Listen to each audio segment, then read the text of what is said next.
Hello, what's up tonight, everyone? Welcome. Uh-oh. Oh no, we got audio. What's up tonight, everyone? Welcome. Fine Thursday to y'all. Good to see ya. What is up, Dogamith and Archburglar Lord? Doug, good to see you today in Wildfire Sequence. How is everyone tonight? And I'm excited. I've been wanting to play this deck for a while. If you've followed the YouTube channel, you'll know that UW Emeria, oh my goodness, it's one of my old school favorite archetypes. It was one of the first budget magics. We played non-budget versions of it, and it maybe is kinda able to make a comeback now thanks to some new additions. So we're trying the new and improved Blue-White Emeria. Oh, good. It's going to be so much fun. I love playing this deck. And we also have as a backup a pretty interesting one with am I lip syncing? Is a volume not on? Hang on. Wait. Hello. Oh no. Check. Oh, it seems like it's on. Can you hear me? You should be able to hear me. Is this Bob 49's deck? I don't know the original creator of the deck. I know the person who 5-0'd with it, where I saw the list, was called Candy Panda, so maybe it was connected to Bob in some way. So anyway, we're gonna give that a try. Also have this mono white prison deck as a backup, which it's kind of a Stoneblade deck, but it's a really weird, it's like mono white Chalice of the Void, Ratchet Bombs, Restoration of Vajano in Modern, with Stoneforge Mystic and Timeless Dragon. So we'll see. Blue-White Emeria usually takes a while, so I don't know if we get to 2 decks tonight, but if we do get to 2 decks, back up mono white prison for Modern. Before we get into that though, we got some big Magic news, and I'm curious what y'all think about, I have so many windows open. Hang on, I gotta close some of those. There we go. I'm curious what y'all think about these cards. So we finally got the Fortnite cards. Wizards spoiled them yesterday. This was one of those secret lair drops that, that people were a little nervous about, I think. There was a big negative reaction to the idea of Fortnite cards. I gotta say, I was not in the big negative reaction camp, mostly because I'm the understanding that they would be reskins, mostly because even though Fortnite's not my thing, it's something that matters to a lot of people. Like, I know my little nephew, I've talked about this before, my little nephew getting into Magic really loves Fortnite, and I think something like Fortnite cards could actually, like, maybe keep him interested in the game. So even though I don't care about him, I mean, the reskins, they are kind of silly, and I guess, you know, they're Fortnite-y, maybe a little bit immature or something. It's not a high fantasy by any means, but I think that they're fine, right? Like, I don't know, now that I see them, and some of them, the art's even, like, I don't know, like, the bus, obviously, it isn't traditional Magic stuff, but, like, the Shrinking Storm Wrath of God, I don't know, if you told me that was a secret lair drop, and I didn't know what Fortnite was, I would believe you that this was just like a different take on Wrath of God. Some of them more than others, like in Dance Battle, that's obviously a Fortnite card, or Supply Llama, but I don't know, I think they look pretty fine. So I think considering the tough topic of trying to do Fortnite, trying to do this huge game that's something a ton of people play, I feel like they did a pretty good job. The other thing that's interesting about these cards is, did you see the Battle Royale? Like, that's just full-on Fortnite guns, right? Like, have we moved away from the no guns in Magic rule? Even with Streets of New Capenna, the gangster set, they were pretty careful with having guns. These are just full-on, like, Fortnite rocket launchers. There's not even, you can't even say, oh, it's not a gun, or that's some sort of fantasy gun, or it's, you know, a sword or something that looks like a gun. It's just a straight-up gun, so maybe we've moved past the gun thing. So, is this the new spoiler? They announced it yesterday, last night. They announced the Fortnite secret lair drop. So it's Dance of Many, which is actually, I think, a pretty good reprint. Well, I guess not that much. The Chronicles version is pretty cheap. Dance of Many, Ethereum Sculptor, Grim Tutor again, Planar Bridge, Smuggler's Copter, Wrath of Gods, Triumph of the Hordes. That one is actually a good reprint. That's a $15 card, so seems fine. The other thing they made was a lair drop of a secret lair Fortnite lair drop of lands, and I think they actually look pretty good. Like, I would actually play these lands, even though I don't care about Fortnite at all, but like, they look solid. A Shark Land's kind of cool. The Swamp looks good. So I don't know, I feel like considering that Fortnite's a tricky one to do a lair drop for, I feel like they did a pretty good job, but I'm excited for a Modern stream too, and we should probably do our reminders and get into it, because if there's one thing I know about Blue Light Emeria, you can play some long and grindy games. When things are going well, you're getting up to 7 lands, you're getting Emeria going, you're grinding out value from the graveyard, which means long and grindy games are the norm for this deck. So reminders, Discord, check it out, new and improved. Replay YouTube, that's where you'd find all the old streams, including this one in the future. Normal YouTube. Yesterday, we had some against the odds action. Tomorrow, I think I'm bringing back rough drafts. I'm actually kind of curious what y'all think about this. We talked about it a little bit, but I actually think I'm bringing back rough drafts. We're rough drafting tomorrow, doing some more Double Masters 2022, because Double Masters 2022 is sweet. So if you're a limited fan, some limited on the YouTube coming up tomorrow. Also, I'm working on a video for next week that I'm really excited for. Pretty hilarious video. So that's coming up next week. So lots of good stuff coming up on the YouTube.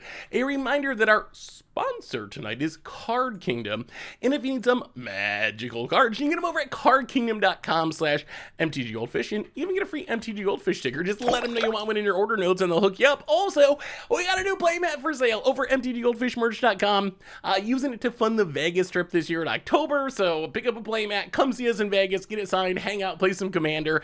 Anyway, I think that's a reminder. Skylar the Wolf, welcome to the Fishbowl. Thank you so much for your subscription. Big super chat for you.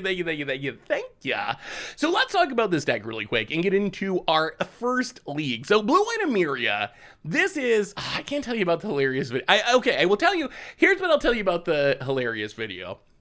It's a video where I sat down to play this deck, possibly for like an against odds style episode, and just had like just everything about it is absurd and hilarious. This like matchup and the deck we were playing against in our deck, everything about it is just so ridiculous that I figured I had to, even though I wasn't sure I was going to use the deck, I just had to make it into a video.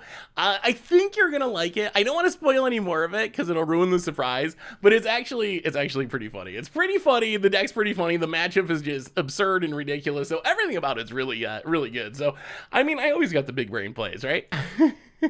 Sometimes too big for our own good, but so Blue White Emeria, what is the plan of this deck? And this is, we're really built around two things. We are a modern Sun Titan deck. Sun Titan, you probably know it from Commander or whatever, good at reanimating things that are 3 mana or less. So in our deck, we can be reanimating Ranger Captain of Eosis. We can be getting back card draw like Wall of Omens. We can get back to Fairies to draw cards and slow our opponent down, removal like Skyclave Apparition. So Sun Titan's kind of our big payoff. We also have some sweet value-y loops with Sun Titan, where we like Sun Titan, get back a Charming Prince to blink the Sun Titan, to get back a Flicker Wisp, to blink the Sun Titan, and kind of build a big board with one Sun Titan. And of course, our namesake card, Emeria the Sky Rune. This is our incredible late game engine. If we can get 7 planes and have an Emeria, we just get to reanimate a creature for free each turn. So this is kind of like the weirdest style of control deck. It's really a tap out control deck, I guess. We're not leaving up counter spells. We're not doing anything like that, but we're also not a fast deck by any means. We're trying to win in the late game, but we're really just spending the early turns grinding out value with our Wall of Omens, drawing cards, setting things up, and eventually trying to get to those big late game engines, Sun Titan and Emeria. And that's really the plan of the deck. In the sideboard, we get a bunch of hate cards for specific matchups: Stony Silences, Damping Spheres, Graveyard Hate, some Meddling Mages, Yarion, because it actually fits the theme of the deck pretty well. Like, I think that Yarion can be overplayed. In some decks I see Yarion and I'm like, oh my god, why are you playing Yarion? Like, why is Yarion necessary in Death and Taxes or something? But this is the deck that actually has a lot of good things to be blinked. Things with ETB triggers, Skyclaves and Ranger Captains and Wall of Omens. So I think it makes sense in this deck. But anyway, that's Emeria. Let's do some Emeriaing. This deck makes me wish they would reprint Ranger Captain 2 so we can't get everything, I guess. Yeah, I'm actually a little disappointed that they didn't reprint the whole cycle. I was expecting, when I saw Season Pyromancer in Double Masters 2022, I was expecting we were just going to get, I guess it's not really a cycle, but the mythics, the monocolored mythics. Urza, Ranger Captain of Eos, I guess Hex Drinker would be the green one, Yawgmoth, but we definitely did not. Modern really did kind of get the short end of the stick, I think, in Double Masters to some extent. Other question for you. So today, I know, we're companioning. Dirty companion players. We went back to Teferi, companion and Teferi. I built a budget commander deck. Can you check out my Kinnan deck? Ooh, Kinnan is a really strong commander. Kinnan, I think, works well, probably works well on a budget, because the strongest cards for Kinnan are just mana dorks. Like, anything that makes mana is going to be really strong with it. So you can probably build a pretty strong budget Kinnan deck. Wow, $50. $50 for a commander deck is definitely budget. That is super cheap. Ooh, get some combo with Freed from the Real. Yeah, that looks sweet, Mickey Gay. I like it. Oh, so here's the other question. Ooh, let me see your Pauper deck, Daniel. Infect Gate. Ooh. Yeah, gates are like taking off in Pauper now, thanks to Basilisk Gate. That's a really cool idea. Infect creatures plus Basiligate for pumping. I mean, it's kind of a slow infect kill, because this is going to be more of a late game play, but still, that's a sweet idea. I like it. That looks super sweet, Daniel. So here's my question for y'all. So I was thinking, we know that Alchemy Horizons is releasing on Arena, and we're not doing Alchemy, but my question is, how are we feeling about Historic? Like, there are, in Alchemy Horizons, there are a lot, and this is the horrible, worst term to use for this, but there's a lot of quote-unquote real cards, and by that I mean cards that were actually in paper.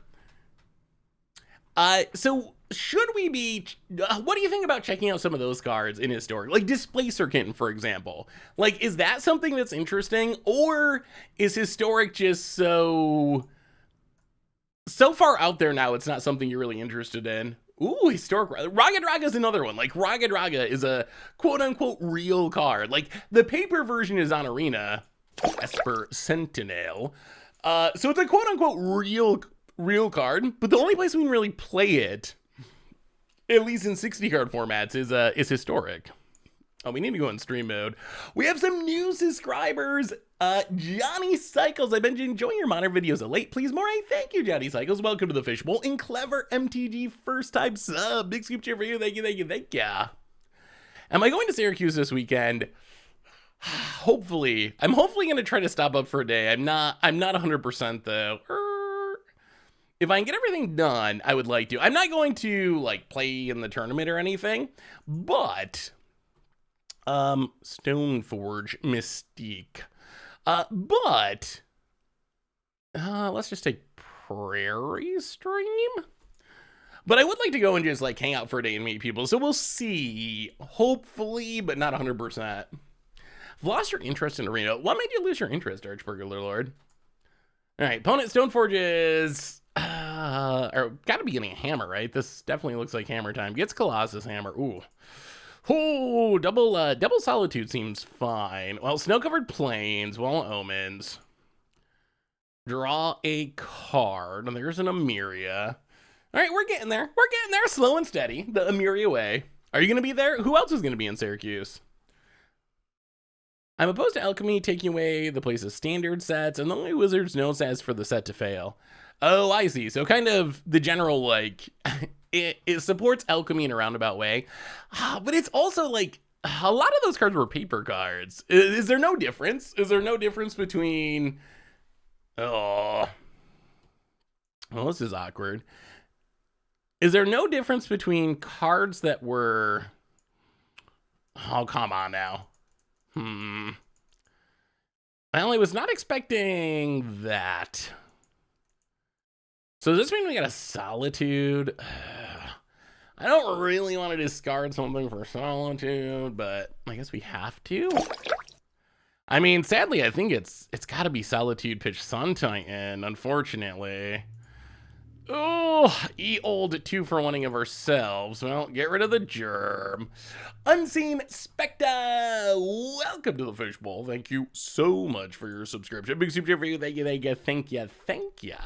All right, record reset. All right, well, germ down for now. Sun Titan also sadly down, and Solitude. All right, well... So we know there's a hammer. We probably got to hold on to the sky. I mean, I guess we just... Well, this doesn't feel great, but... blow up the Silent Clearing. Get a Snow-Covered Plains. I think we got to hold on to the Solitude in Skyclave. Because if we're about to die to a hammer, we got to do what we got to do. I think you're taking 5 to Skyclave. Oh no, so they're gonna get the hammer too. The problem is Skyclave only gets non-tokens. So we can't hit the Cauldron, we can't hit the Germ token. So we kind of get wrecked either way. Well, Blockstone Forge. This time we might be taking 11. Jeez. Opponent's down to one card. One Magic the Gathering card. If they got two hammers, we gotta do it. But I think we're gonna take 11, unfortunately. The Darkwing Duck and Unseen Spectre and King Magenta. First time subs. Welcome to the Fish Bowl. Thank you so much for your subscription. Big super for you. Thank you, thank you, thank you. All right, opponent's out of cards, which is good. Well, 1, 2, 3. Skyclave. Get rid of...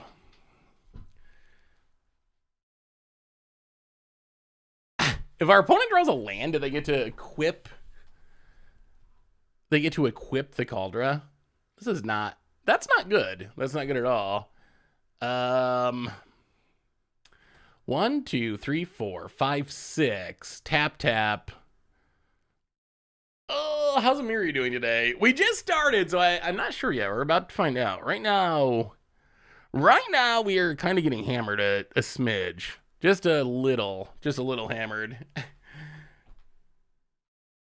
Thank you for the subs again.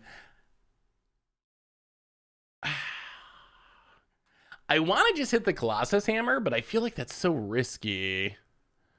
So this is going to get another hammer, and it's going to make big constructs. This is tough in a bunch of ways.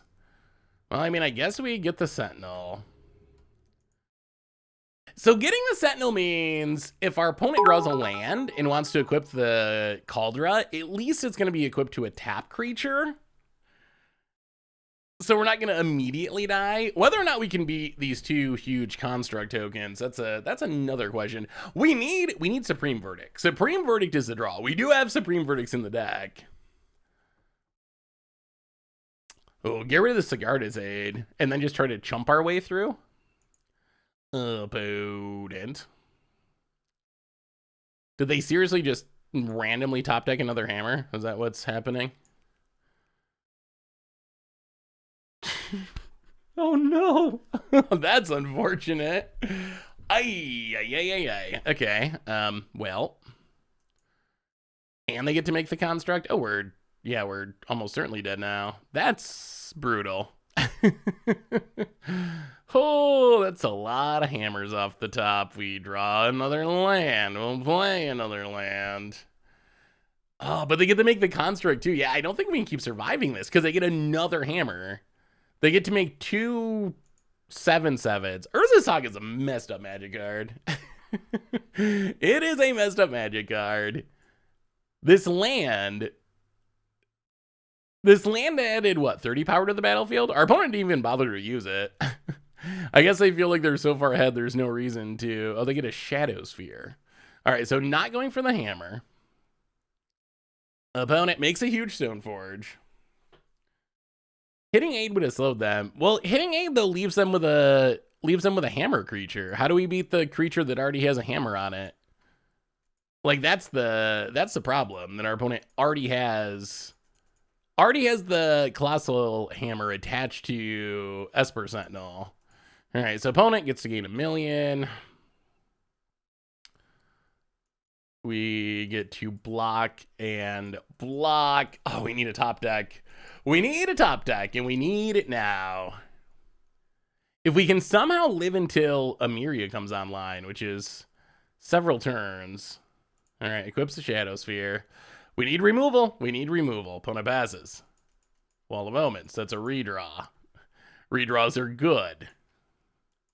Oh, Sun Titan. Oh, Sun Titan. Okay, if we can survive, Sun Titan might get us there. Snow-covered plains. Can we survive this turn? That's the question. Sun Titan gets back Skyclave. Opponent attack. This is going to be so close.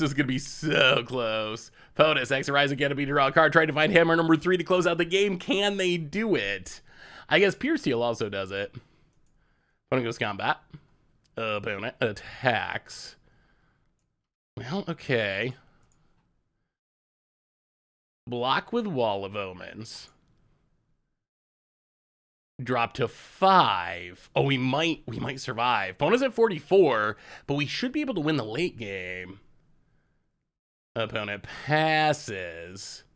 Skyclave. Well, okay. 1, 2, 3, 4, 5, 6. Sun Titan. Get back. Skyclave Apparition. Get rid of Shadow Sphere. Get rid of the Trample. Play the land. I think we're going to do it. I think we might do it. Get in with the Solitude. So Trample's gone. Wait, what did I do? Oh, webcam frozen? Oh my goodness. Just today I've started having an issue with this webcam, and I don't know why. Hang on. I will fix it. One sec.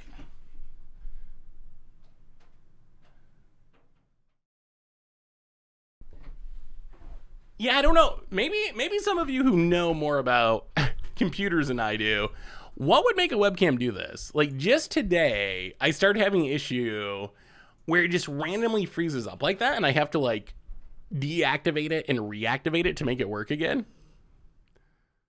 Opponent goes to combat. Passes. Well, we'll crack.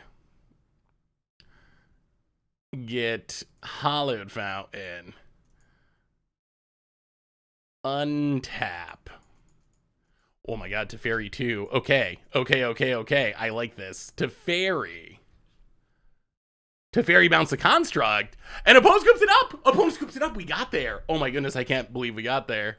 Was Bear showing on the card? I don't think so. I don't know. Like, it just started happening today. Wow. I thought we were dead for sure. I did not think we had a chance. It could be a few things. Core drivers are my first guess, but it could also be another piece of software trying to use a webcam, like if you're in a Discord call. Oh, I usually try to close everything else when I'm streaming, huh? I'll have to look into it tomorrow. Today, I did Commander Clash. We had another epic, like, 3.5 hour Commander Clash. So I didn't have a ton of time in between Commander Clash and the stream to look into stuff. So tomorrow I'll look into it. It's the beard. It's definitely the sexy beard. Any chance you have seen the new Bruce for Pop War, though, the downshift from Commander Masters 2022? I've seen a gate deck. Like a Squadron Hawk gate deck that someone performed well with. I haven't looked super close. I assume there's got to be Monastery Swiftspear games, right? There's got to be. Do I think Solitude is just too powerful?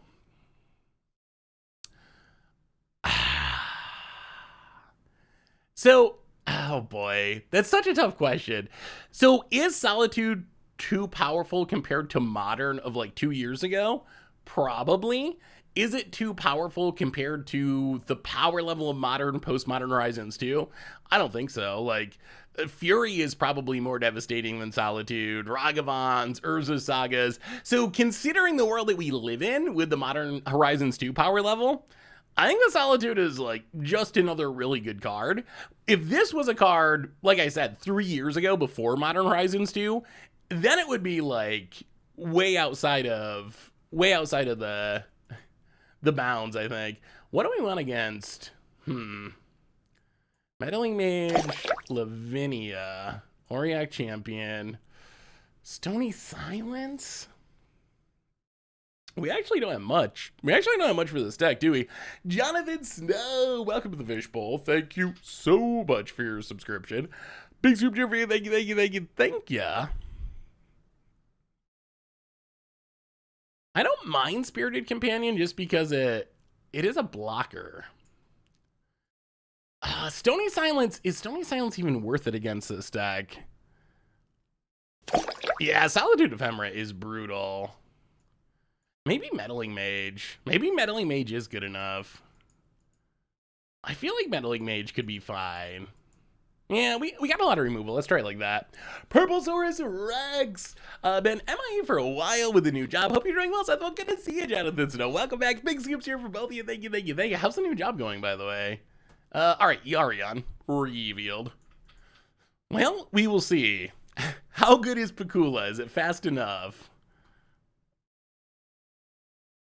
Well, I mean, we got 2 drops. That's good. Planes for our opponent. Oh boy, Sigarda's aid. Well, tap lane go.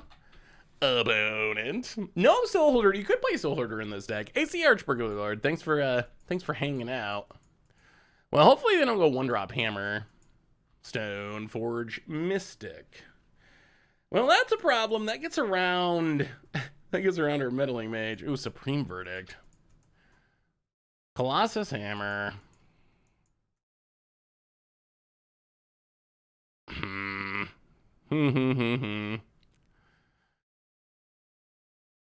So we Meddling Mage, and I guess that makes our opponent tap the Stone Forge to put the hammer into play. I mean, Soul Hoarder, I think you can definitely play Soul Hoarder in Emeria. Do you think tokens are well positioned in the meta?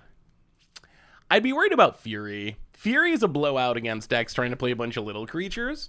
I think that tokens could still be okay, but I don't know if I'd say they're well positioned. It's amazing. Got tasked to build a whole USA unit for my new company, headquarters in the UK, so it'll be a big multi-year challenge. Oh, that's awesome, Jonathan. That sounds super exciting. Huh.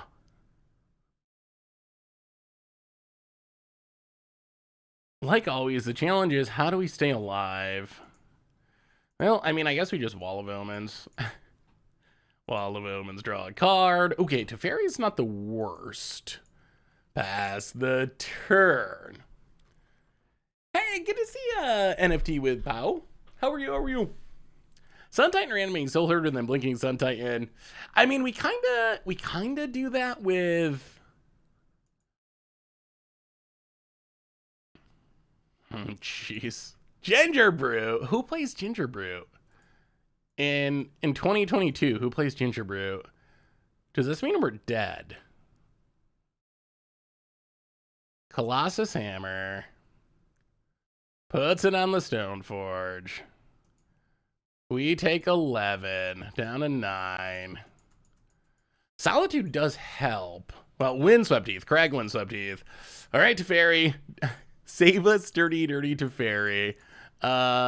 Teferi. Bounce the Stone Forge awkwardly. Let our opponent tutor up some more goodies. Pass the turn. Eldorain. Yeah, I mean it's a good thing to put a hammer on for sure. The haste and pseudo unblockability is pretty good. Did you play my Sinai top deck shenanigans deck for Commander Clash? Oh, I don't think I can spoil what I played on Commander Clash for viewer submitted week. Opponent gonna unblockable the Ginger Brew. Sure. And get in at Teferi.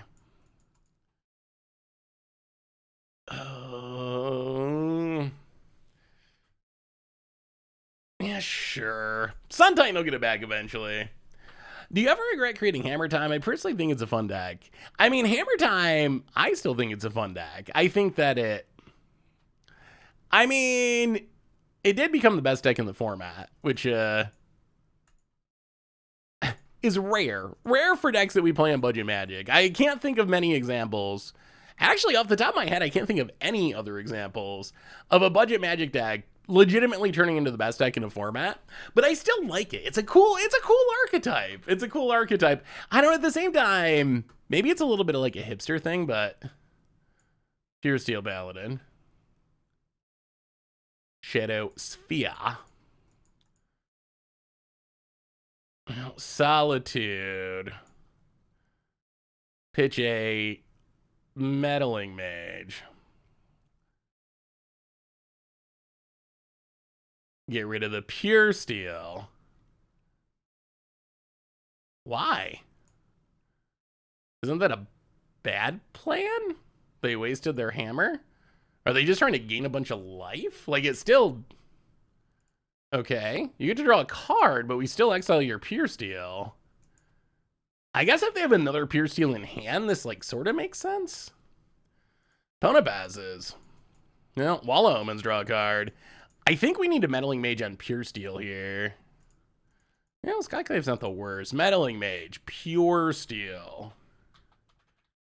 I feel like the way they played that, it's got to mean they got another Pure Steel, or they're playing for another Pure Steel. Because why else would you flash in the Hammer when you could play it for free next turn? Oh, is this your list, Bob? Oh, sweet. I saw it in a 5-0 from, oh boy. The name is on the list. Of the person who 5-0'd with it. Candy Panda?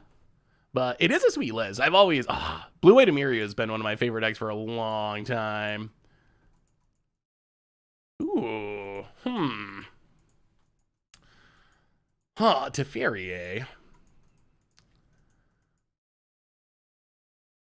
So what gets it? We need to just start hitting our land drops, really. I mean, I guess we can. All right, Charming Prince.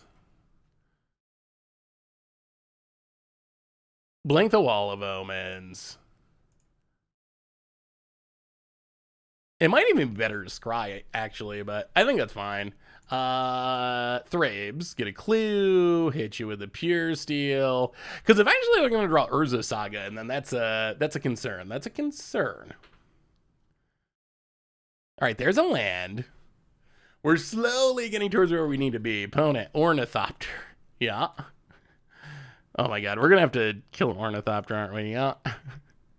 Well, we know where Skyclave's going. I guess we could just bounce it with Teferi. Maybe that's better. Ooh, or March of Otherworldly Light. That's way, way better.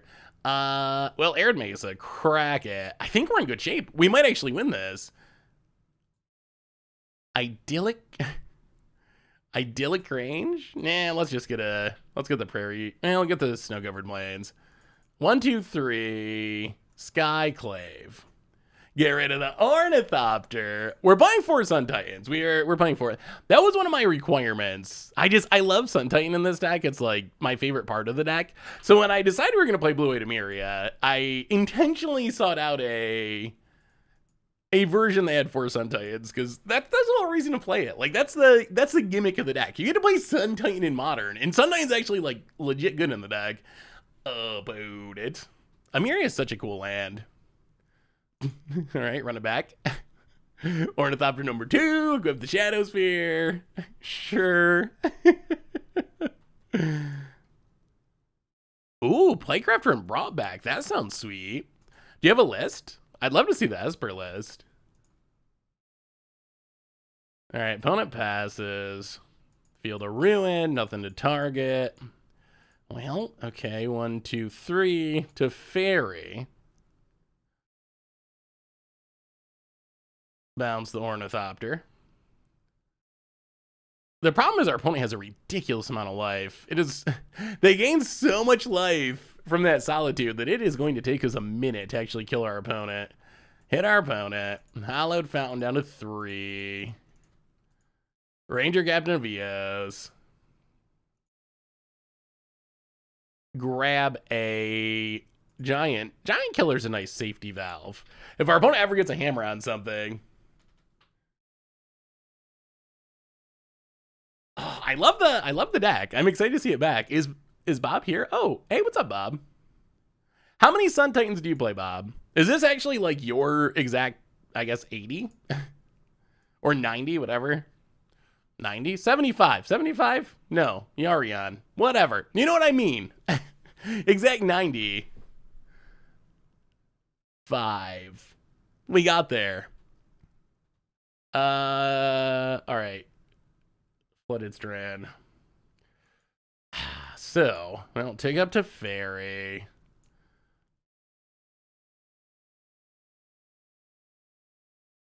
I'm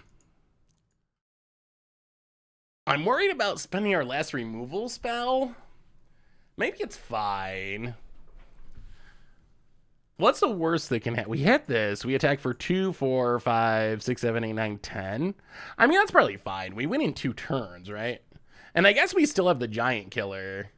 How many more Ornithopters can they possibly draw? All right, get rid of the Ornithopter. Flooded Strand. Hit you a bunch.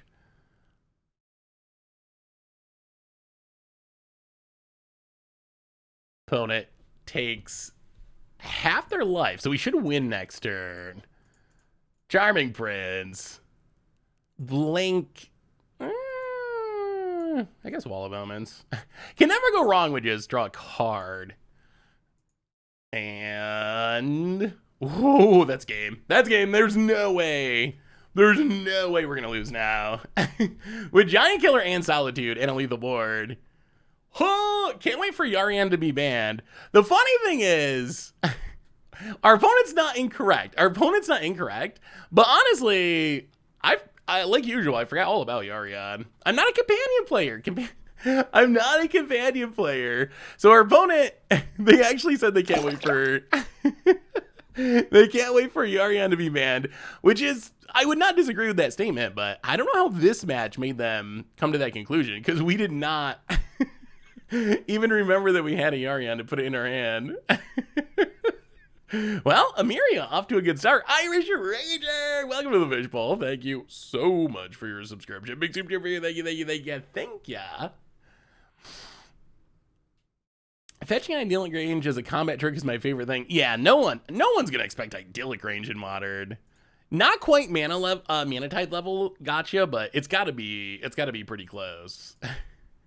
Fetch land +1/+1 counter, just wipe someone out.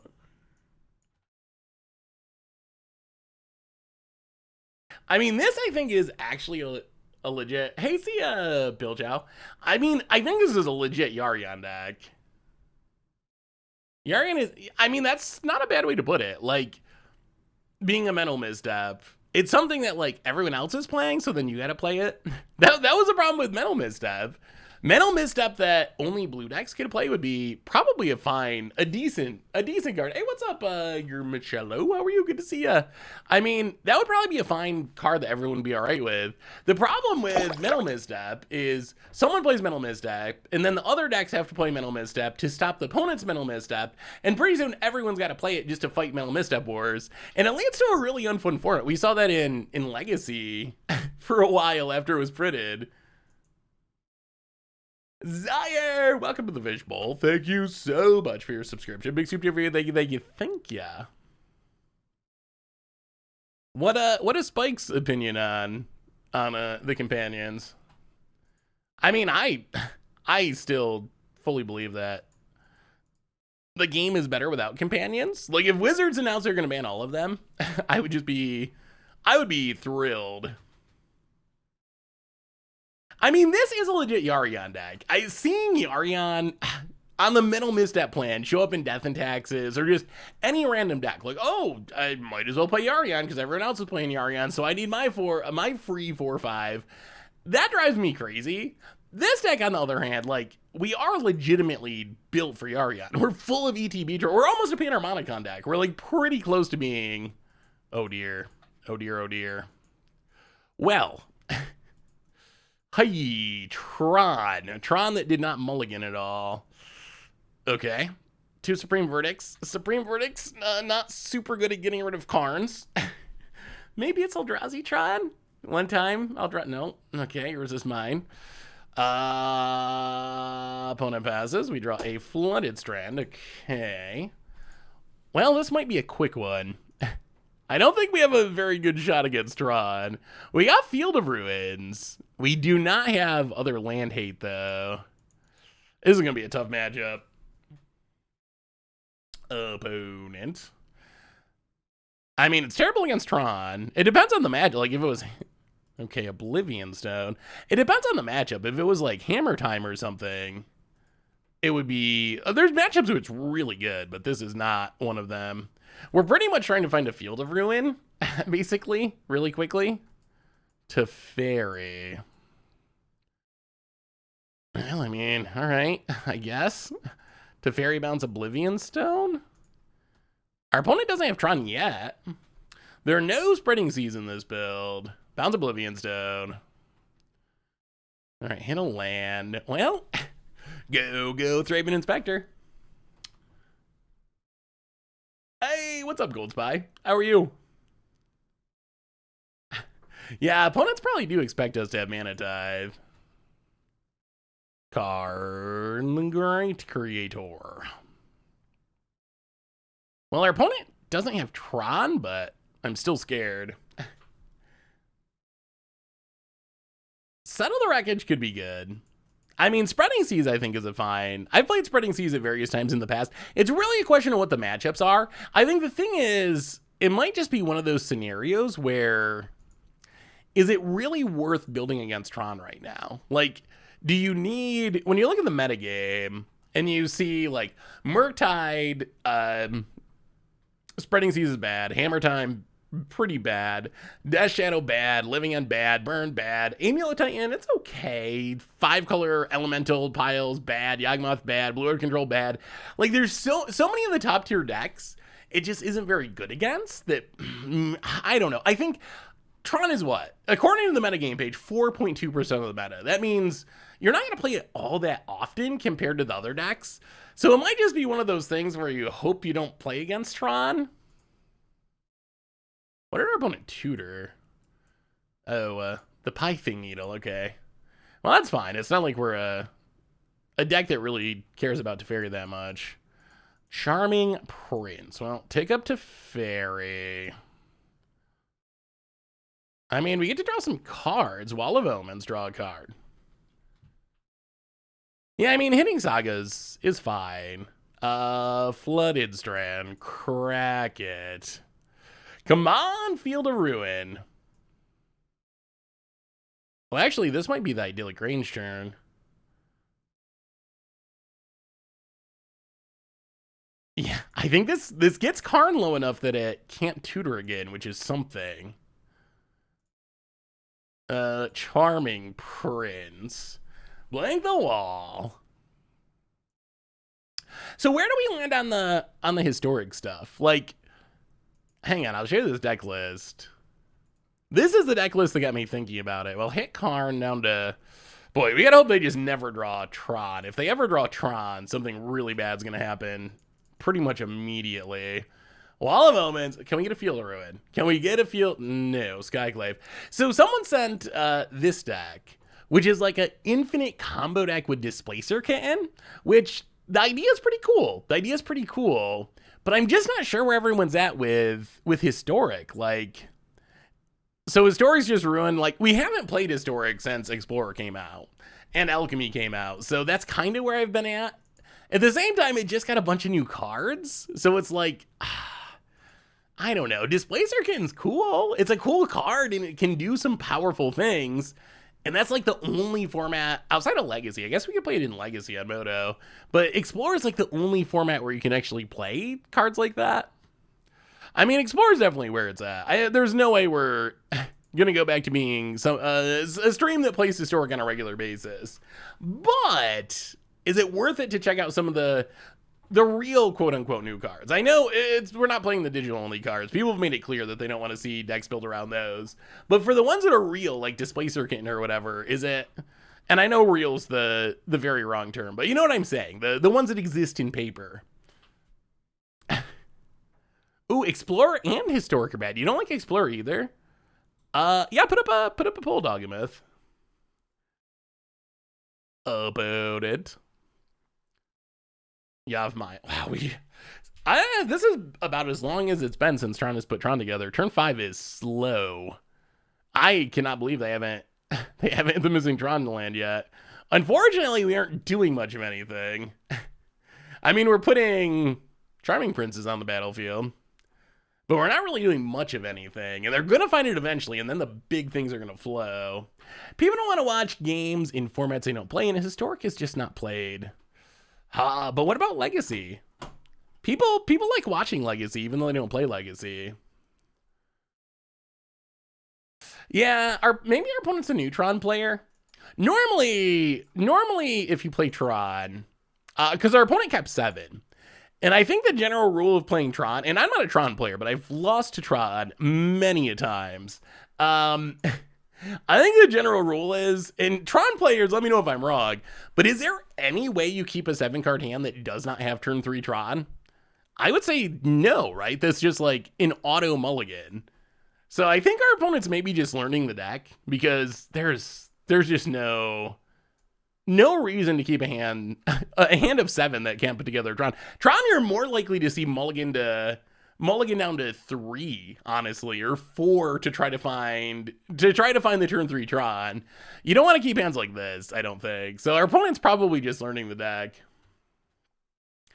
Legacy has a pretty big community on Moto. I really want to play, and we're going to play it somewhere. I don't know if it'll be on the stream or on YouTube. Well, kill the Karn, hopefully. If our opponent like dismembers, I mean Skyclave. All right, kill the Karn, hit our opponent. Well, I mean, we got to run it out. Skyclave apparition. Get rid of the Pithing Needle. Take up to Fairy.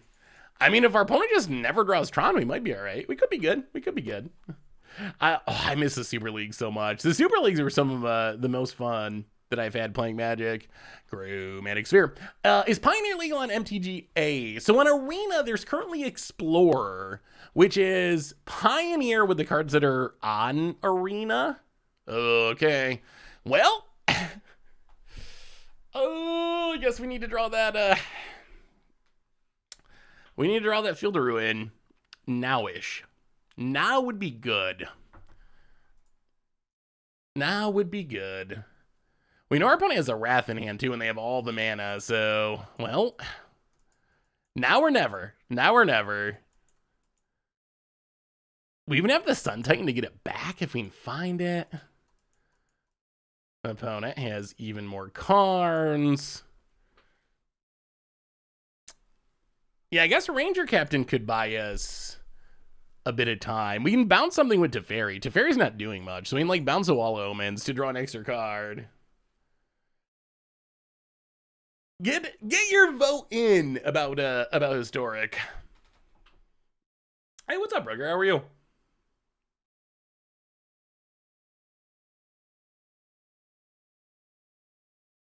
Explorer Nox or the arena specific cards from starter decks to right. Explorer is only paper cards. Only cards that went through standard. So none of the Jumpstart cards or Alchemy cards, Alchemy Horizons cards, none of that. Sun Titan Ranger Captain locks Tron out of the game. Mostly, right? They could still like Worm Coil or cast an Eldrazi or something, but it does greatly slow them down. I used to like Historic a lot. Historic was really fun for a while. Opponent gets a Trinisphere, okay. Interesting choice. Well, fin the deck, crack the Marsh Flats. Get the snow-covered plains. Oh, now or never. Now or never deck. Oh, another Sun Titan. Okay. Okay. So.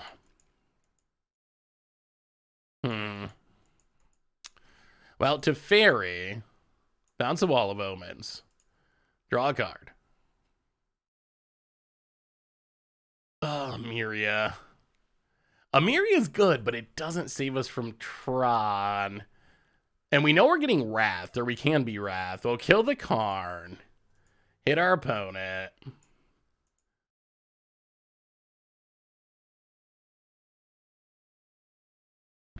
I think we just Sun Titan and get back to Fairy. We are close to getting Emeria turned on, which I guess is a form of Wrath protection. Still not sure that it can beat a... Well, it definitely doesn't beat a Karn, because Karn can just exile it. So what are our options? We can Wall of Omens and just try to redraw and hit... I mean, it's got to be Field of Ruin or Ranger Captain, so the odds are not great. We can Sun Titan get back to Fairy. We can Sun Titan get back a land. Yeah, I think we might have to just Wall of Omens. We can like Wall of Omens, Emeria, put Yarion in our hand. Ideally, we just hit an answer. Like, we really need an answer. Come on, deck. Field of Ruin. Oh my goodness, we did it. Okay. We're alive again. Wow. Okay, that was pretty good. That was not bad. So oh, magic gods, magic gods. Well, Field of Ruin. The tower. Just in a nick of time. Get the land. I mean, eventually we can keep Sun Titaning it back, although we need... I kind of like Ghost Quarter in this deck. I wonder if a copy of Ghost Quarter could be worth it, or some number of Ghost Quarters, just to be faster. Like, Sun Titan Ghost Quarter, we would just lock our opponent here. Field of Ruin, it's better overall because we get the lands and it works with Emeria, but it's also a lot slower. Opponent. Swag Tusk. Okay. Sure. Gain some life.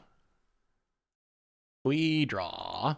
Supreme Verdict. 1, 2, 3, 4, 5, 6. Well, we will Sun Titan to get back Field of Ruin for next turn.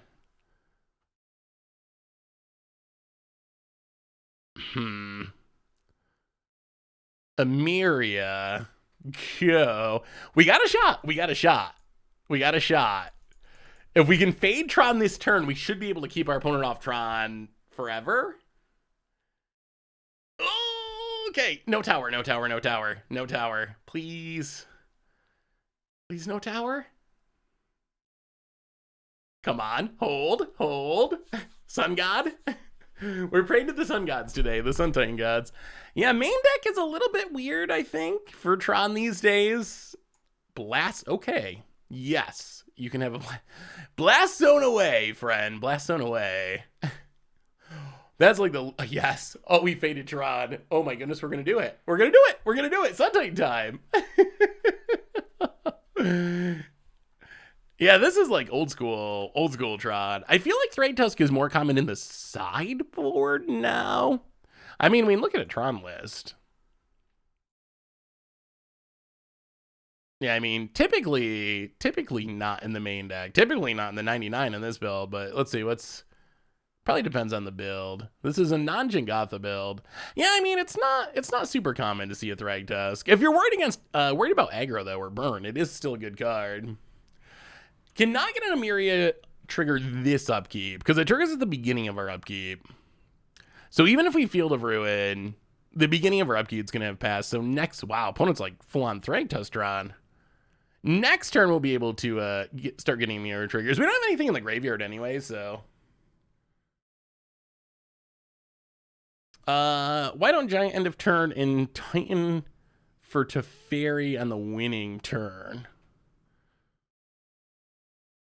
It doesn't even trigger, right? If it doesn't trigger if we don't have the condition map, if we don't have enough planes. But we're fine. I mean, we didn't have anything in the graveyard anyway, so it's not like this really matters. Now we get to blow up the power plant. Are we in strip mine mode yet? Come on, deck. Oh, nothing I like more than strip mining Tron out of the game. Snow-covered plains. Okay, opponent has a land, so go to combat. Do some attacking. Get back. Field of Ruin. Oh, this is so beautiful. Oh, it's so good. Get it back. Get it back, opponent. I mean, if our opponent blocks, that's fine, because we have Emeria going, so that means sometimes just going to come back again anyway. Yeah, we'll let it go. Opponent blocks and blocks. Sure. Yep. Kill the Thrag Tusks. And now we will... This is probably greedy, but... Field of Ruin at Urza's Mine. At some point, our opponent's going to not have basics. It's got to be 3 or 4 basics. Okay, we've reached strip mine mode. Marsh Flats. Crack Marsh Flats. Get the Prairie Stream. Sun Titan. Number 2. Yes. Get back to Fairy. To Fairy. Bounce a Beast. Oh, that Ephemera would be so good. Isn't it easy enough to just try to ramp into Haymakers? Tron doesn't seem like the threat it was when it first started following Seth a few years back. I mean, our opponent also played this in a much less scary way than most Tron decks. Our opponents played it really, really surprisingly slow. Like, our opponent should have mulliganed their opening hand. So I think... I mean, if they had turn 3 Troned us, this would look a ridiculous amount different. Like, we would just be dead. Well, Emeria. Get back a Sun Titan. Sun Titan. We'll get back a Yield of Guin. Oh, this is like the most fun in Magic. Nothing better than picking apart a Tron deck. And then we will Field of Ruin. Blow up your power plant.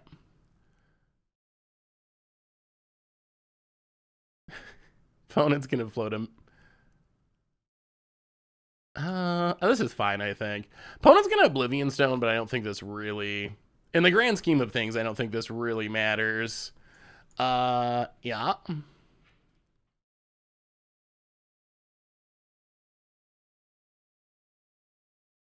Maybe we can keep him from Oblivion Stoning. Can we blow up enough lands? Get in with the Sun Titan. Get back Field of Ruin. Here we go. Field of Ruin returns. Field of Ruin. Blow up your Urza's Mine. Yes, opponent. We have a better plan. We have a better plan. Our plan is to Ephemerate Sun Titans and just blow up all the lands. And if they Oblivion Stone, what do we care? Like, we have Emeria. All of our stuff's coming back anyway. So what does it really matter if they actually do blow up our board? But that's so much less fun. We wanna win more. We wanna win more. We're not just trying to win. We are trying to dominate. Opponent takes the beats. Ephemerate Sun Titan. Get back Field of Ruin. Field of Ruin. Blow up your Blast Zone. Get a land. Take up to Fairy. Arid Mesa. Thraben Inspector. Get a clue. Draw a card. All right, Hallowed Fountain. The fun's over. The fun's over. That's it. That's all we got. That's all we got. Opponent, would you like to blast or Oblivion Stone us? No, opponent. Well, okay, now we're gonna kill him. Now we're gonna we tried to be nice. We tried to be nice and give him a shot, but our opponent has insisted on trying to play Magic, so, well, now we're going to try to make him die. And opponent scoops it up.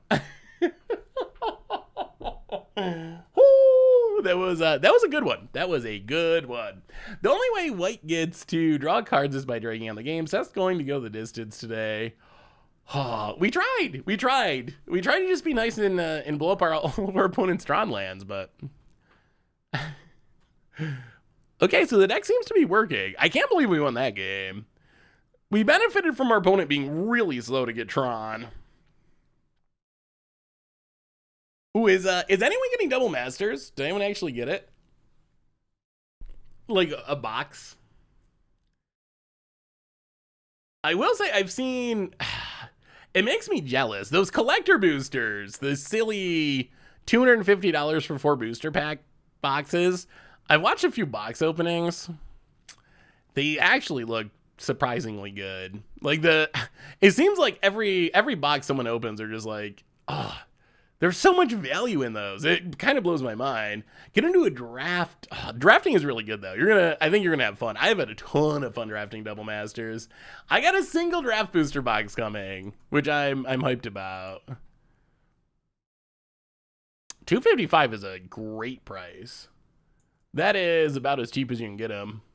Well, we do have some Tron hate in the sideboard, I guess. We don't have direct land hate, but Damping Sphere, Stony Silence, Lavinia are all pretty good. Foil Borderless Wrenn and 6. Oh, it's one of the best cards in the set. Yeah, we're trying to help our opponent. We're trying to cure them of their Tronitis. Oh, do you remember like a year ago when oh, Magic social media, when the Wizards account tweeted, I think it was literally, what's the deal with Tron players? I think that's all the tweet said. What's the deal with Tron players? Like they were Seinfeld or something, and everyone freaked out. Oh, that was one of my most memorable days somehow on Magic Twitter, because it just seemed like such a, I don't know. To me, it seemed like such a tame joke. Does Solitude stay? I don't know what our last cut is, honestly. We want the card draw to find our pieces. I mean, Solitude does deal with Wormcoil cleanly, which I like. March of Otherworldly Light. I think we got on a removal spell. The question is which one. Plus, I ask myself, what's the deal with Tron players all the time?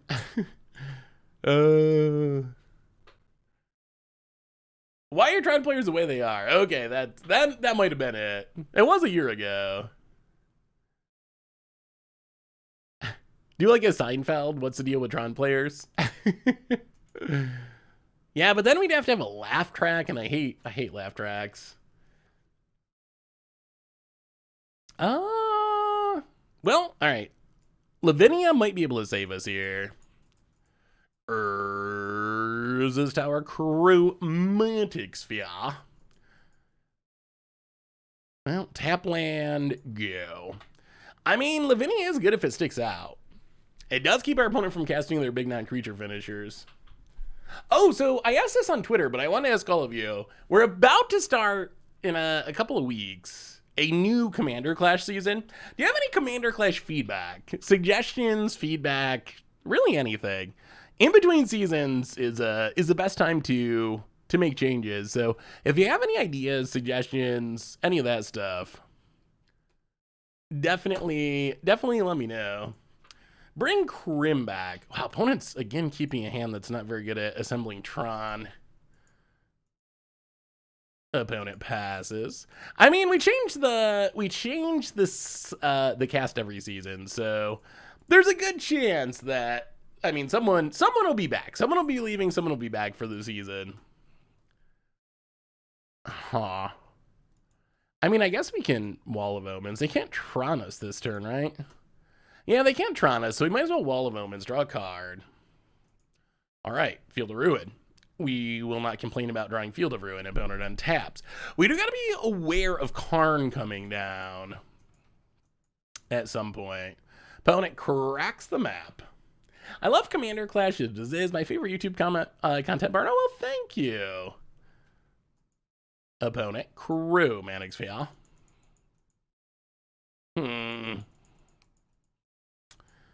How greedy are we?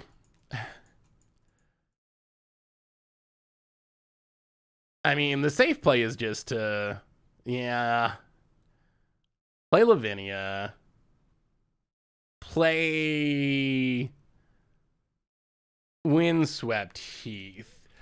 I think this is fine. This keeps our opponent from playing like a big Karn at least. And if they play little Karn, then we can use Lavinia to attack it down. And we can get our sneaky +1/+1 counter. Would like to see bookmarks for when different games start in the longer videos. That's definitely, that's very good feedback. I mean, I think ideally there won't be a ton of 2-game videos, but I don't think we're announcing the cast yet. I think you gotta wait till next season to see who's in the cast, but I don't think you're gonna be disappointed based on what I hear people asking for in the comments. Walking Ballista. Okay. So if our opponent goes to shoot Lavinia. All right, well, now we wait. There's Sun Titan. I mean, dealing with the Tron land's probably also pretty good. So we crack. All right, crack this.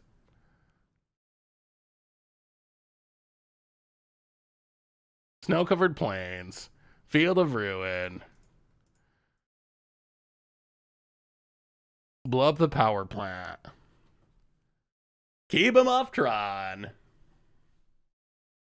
Snow-covered plains. More opposition agents. Do you like opposition agent? Oh, that's the other part of the question. So we've decided that we're bringing back house bands for next season. We're bringing back house bands.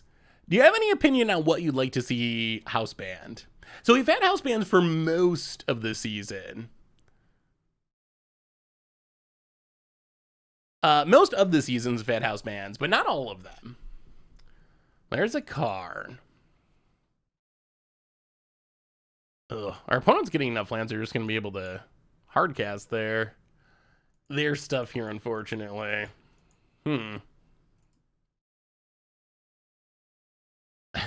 Opponent's playing this like some random mid-range deck, and it's kind of working this game.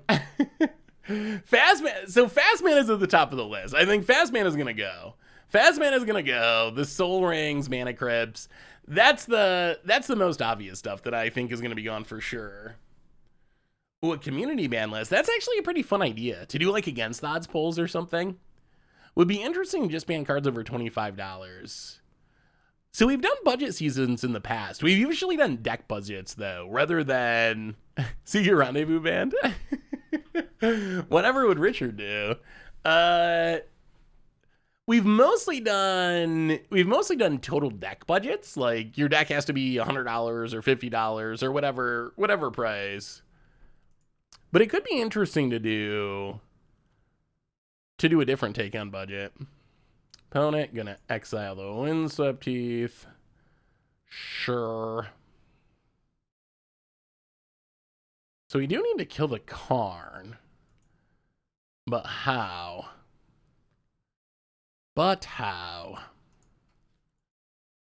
We draw land. We'll play Flooded Strand.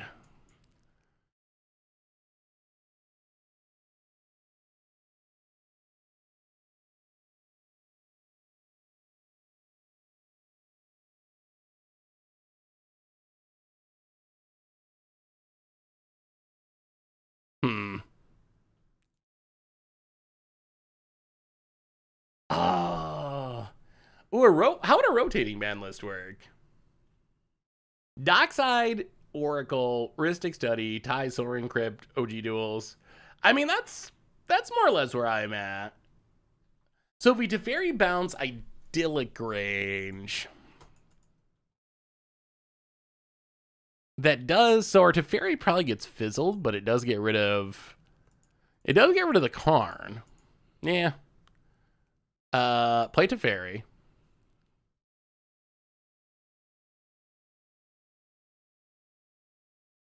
Bounce Walking Ballista.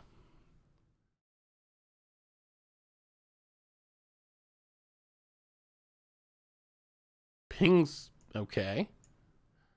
Pings the Teferi. And lets it go. Interesting. I was not expecting that. Well, Idyllic Range. Get the counter. Kill the Karn.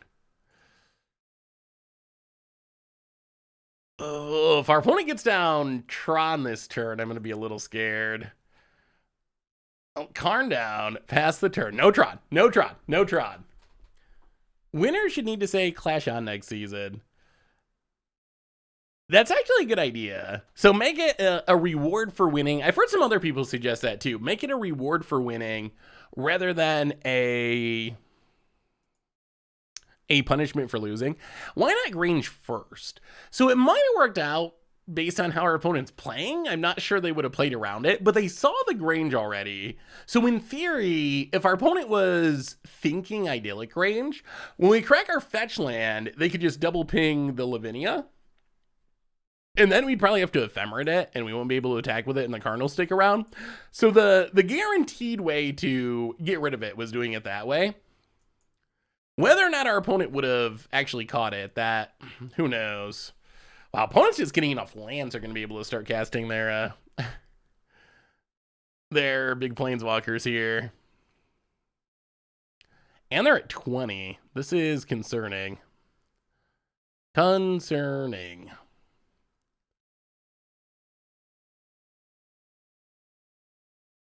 All right, opponent exiles a card.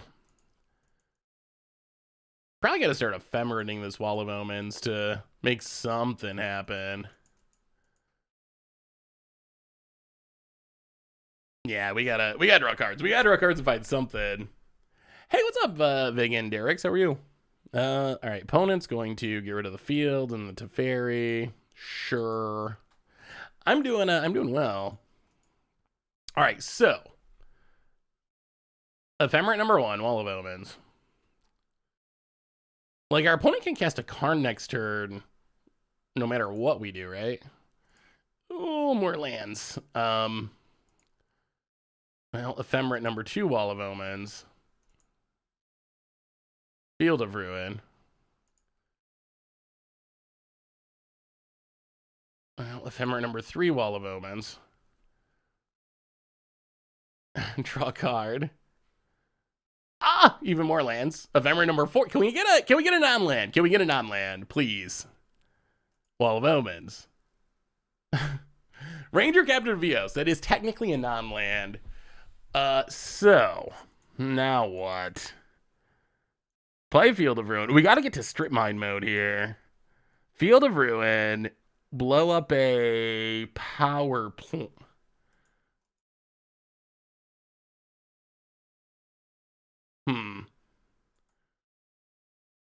So they have exiled what, a power plant? All right, blow up the power plant. We might just sack the Ranger Captain Vios and try to lock him that way. Have you ever played a Pauper Commander game on Commander Clash? Yes. We did once, and it is, if you talk to the crew, it is widely considered to be perhaps the least fun we've ever had playing a game of Commander. It was not a beloved format by any means. Go to combat, get in, hit ya. Well, I mean, I think we go for the Ranger Captain lock. Hit our opponent down to 17. Thraben Inspector. Pass the turn. Upkeep. Sack Ranger Captain. So no non-creatures. I don't know. Is there something I'm missing about Pauper Commander? 3, I believe. I believe our opponent has 3 basic forests. Is there anything I'm missing? Maybe there's something I'm missing that makes it better than I think. Opponent can cast a huge Walking Ballista.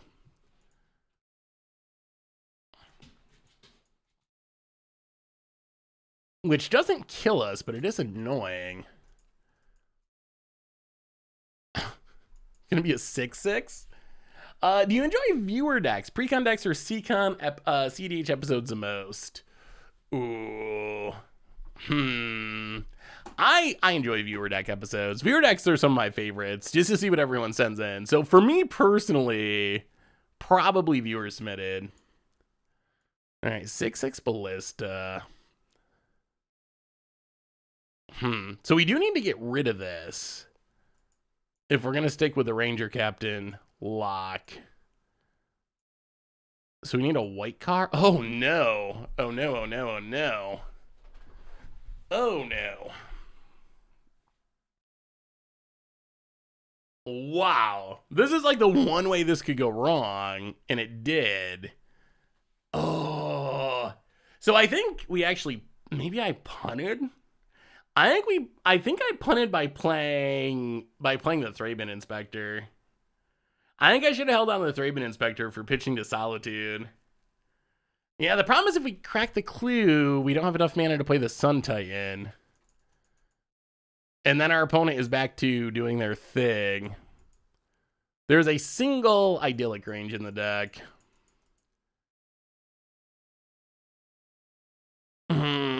I think that was a punt.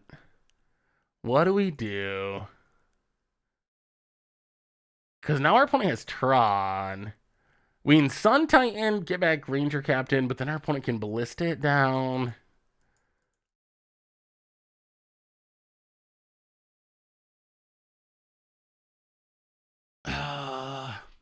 Yeah, the problem is they can kill it in response. Like, the problem is the ballista killing the ranger captain. We need to sack this on our opponent's turn. We need to sack it during our opponent's turn, so we need to solitude it first. Well, Sun Titan. Get back, ranger captain. I mean, it's possible our opponent doesn't do it.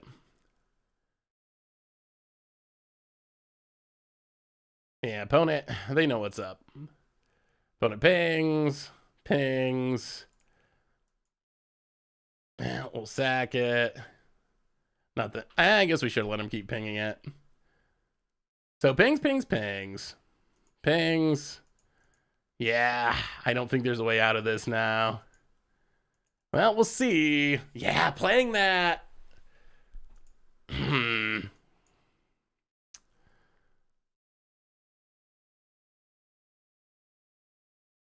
Playing the Thraves is going to end up killing us.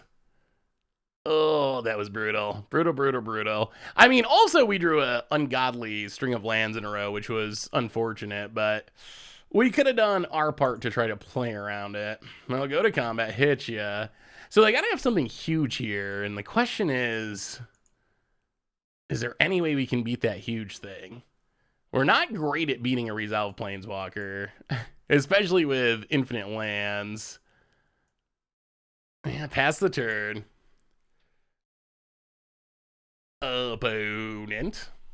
I mean, they have Tron, so opponent has all the mana in the world. Opponent could cast a Emrakul here if they wanted to, if they had it. I mean, we're hoping that they try to pump the Ballista, actually. Sanctum of Ugin, too. Yeah. Oh, opponent Karn. Gonna sack the Sanctum of Ugin for a Ulamog, which they can't cast yet. Hopefully. So I assume they're gonna eat the Sun Titan. Yeah, we've drawn way too many lands for this. All right, crack this, then the deck. Get a Hallowed Fountain tapped. We're gonna need a top deck. We know Ulamog's coming. I mean, I guess Solitude can't answer the Ulamog, but then there's still a Karn. Well, we're thinning our deck aggressively. That's good. Uh-oh, opponent has more? Thrag Tusk? Ooh, card number, oh dear, card number 2. Oh no. Oh no, oh no, oh no. Something I wouldn't mind seeing on Commander Clash would be for like a month, bring in whatever you want and maybe have a point system. Then whoever gets last has to do something funny at Vegas. Ooh, that could be cool. That's a neat idea. I mean, I think Tomer's already cosplaying Hedron Archive. Can't get much funnier than that. Have you caught the news about the passing of Yu-Gi-Oh's creator Kazuki Takahashi? I did see that. So I really know nothing about Takahashi other than I saw posts about him creating Yu-Gi-Oh. So I really don't know anything about him, but obviously super sad. Tormod's Crypt. Plays Tormod's Crypt. All right. Opponent. Oh, and now we can't even activate our clue. Oh, this keeps getting worse. Oh, the Sun Titan would have been so good in another world. A world that doesn't exist. Because our opponent got the Tormod's Crypt. Go to combat. We also got to be aware of time. Time is a part of this. Well, attack the Karn.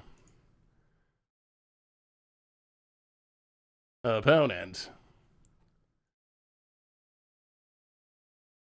Let's it go.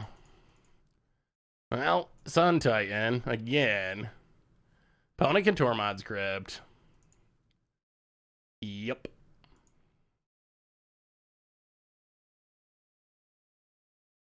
Pass the turn. Oh, opponent untaps. So we got to stay ahead on time. That is number 1. Opponent, more Tron lands. We know they got Ulamog. Yep. Unclear if it's possible we get out of this now. But we can try to stay as far ahead on time as possible and then hope that things go better or we play better next game. All right, get a Holland Fountain tapped. Opponent eats away our board. Gets an Ulamog. I don't try to intentionally clock people, but I also don't think it's required for us to scoop when we're not dead, just to save our opponent's clock. Get rid of a land. Opponent. If we can get rid of the Karn the Great Creator and turn on the clues. Wow, alright. Well, it turns on the clues. What are they tutoring for? I mean, we can answer the Ulamog, I guess. Considering there's Karns all over the place, we're not in that bad of shape. Gets a Worm Coil. Opponent. Yeah, I mean, all things considered, this could be way worse. We got the Solitude to answer the Ulamog. Opponent's gonna pump. Well, okay, we'll see what happens.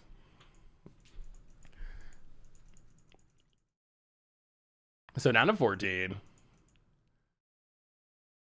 Emeria. Well, Solitude. Get rid of the Ulamog.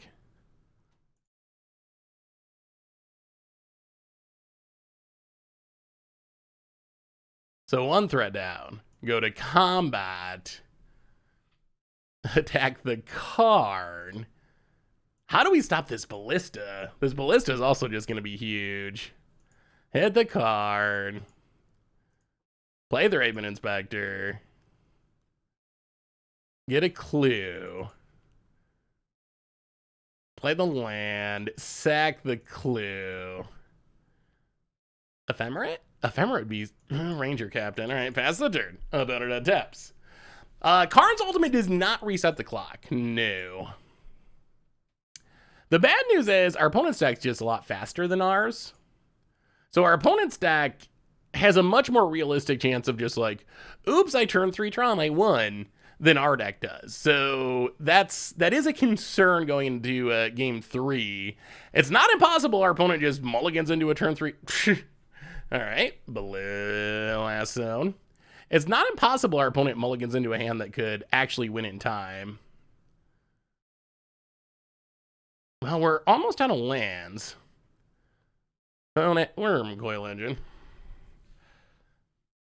Goes to combat. We can get the Yarion at some point. But it can win pretty quickly. And we can't. Oh my god, even more lands.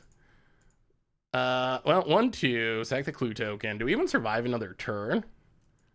Charming Prince. Ranger Captain of Eos.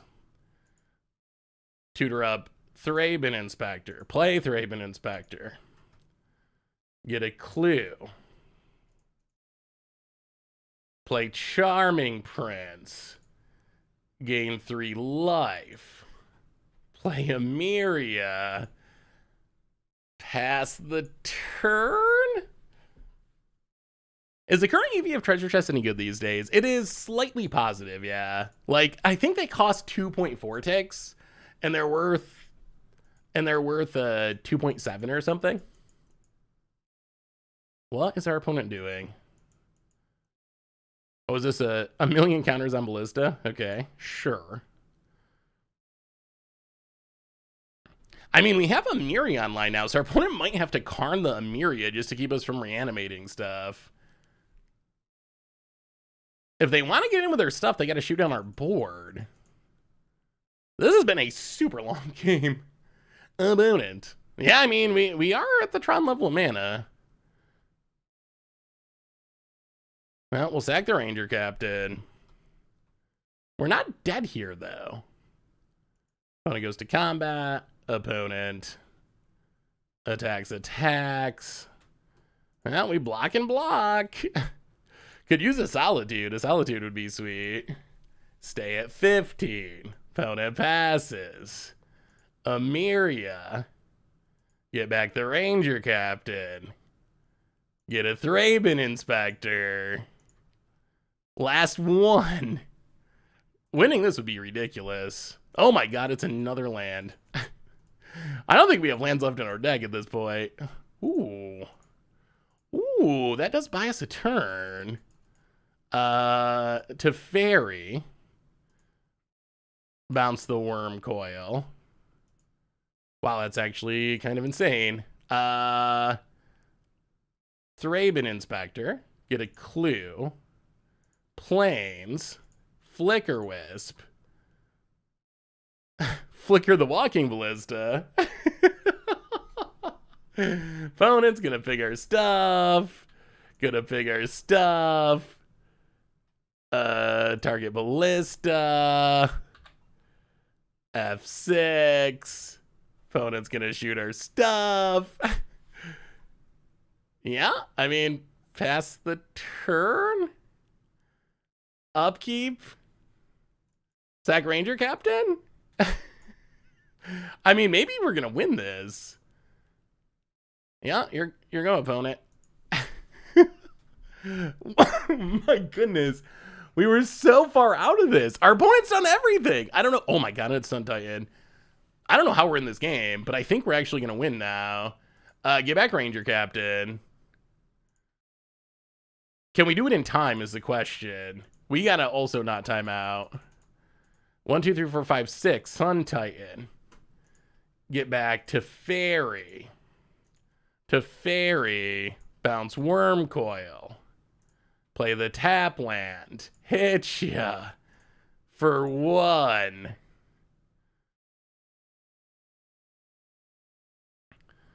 Yep. Upkeep. Sack Ranger Captain. Oh boy. I can't look at chat. Because we got to not time out. F6. Opponent passes. Or Worm Coils and then passes most likely. Yep. Worm Coil.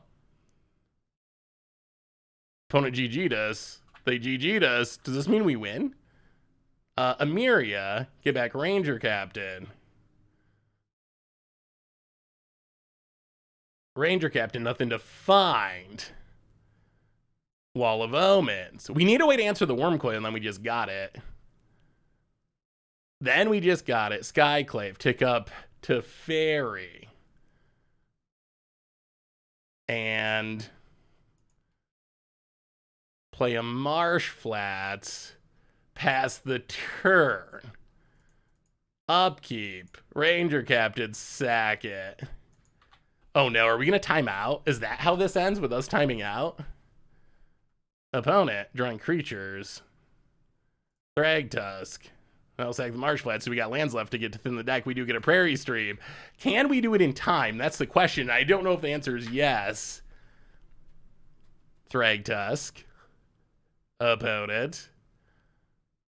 Skyclave's not looking great. Gets in it to Fairy. Sure. To Fairy down. This is actually fine for us. So opponent passes. Get back our Ranger Captain. 2 minutes is not a lot. This clock is a problem. Nothing to tutor up. We draw Ranger Captain. Go to combat. Attack with Sun Titan. Get back to Fairy. Opponent takes it to Fairy. Bounce the Worm Coil. More Skyclaves. Play Ranger Captain of Eos. Nothing to tutor up. Windswept Heath. Pass the turn. Upkeep.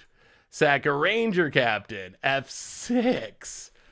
Opponent can replay the Worm Coil. Thin the deck. Last land out of the way. All right. Can we find our stuff in time? Opponent gets the Worm Coil. Opponent passes. We will get back a Flicker Wisp. That's a clock, sort of. Flicker. Wall of Omens. Draw a Wall of Omens. Play it. Draw a card. Into Field of Ruin. Play it. Tick up to Fairy. And pass the turn. Get back. I think we're going to time out. I think this is how it ends. Draw a card. Another land that does nothing. We need our solitudes. We're not finding our solitudes. That's the problem. F6, Ranger Captain, 1 minute. I mean, the clock is getting eaten up, but the way we win is by eventually finding our solitude. Like, we are 100% to win. The only question is, can we do it before we run out of time? And that's not looking super likely here, unfortunately. Well, there's a solitude, thank goodness. Is it enough? Solitude, get rid of the worm coil. Do we get it in enough time is the question. Get rid of the worm coil. Opponent gains a bunch of life. Go to combat, hit ya. We have so many triggers. Sun Titan gets back Ranger Captain. And everything has to tutor. The tutor trigger is so bad for us. About it. Thank you for the cheer, by the way. Sack the Ranger Captain, F6. The problem is the clock. The problem is the clock. Opponent passes.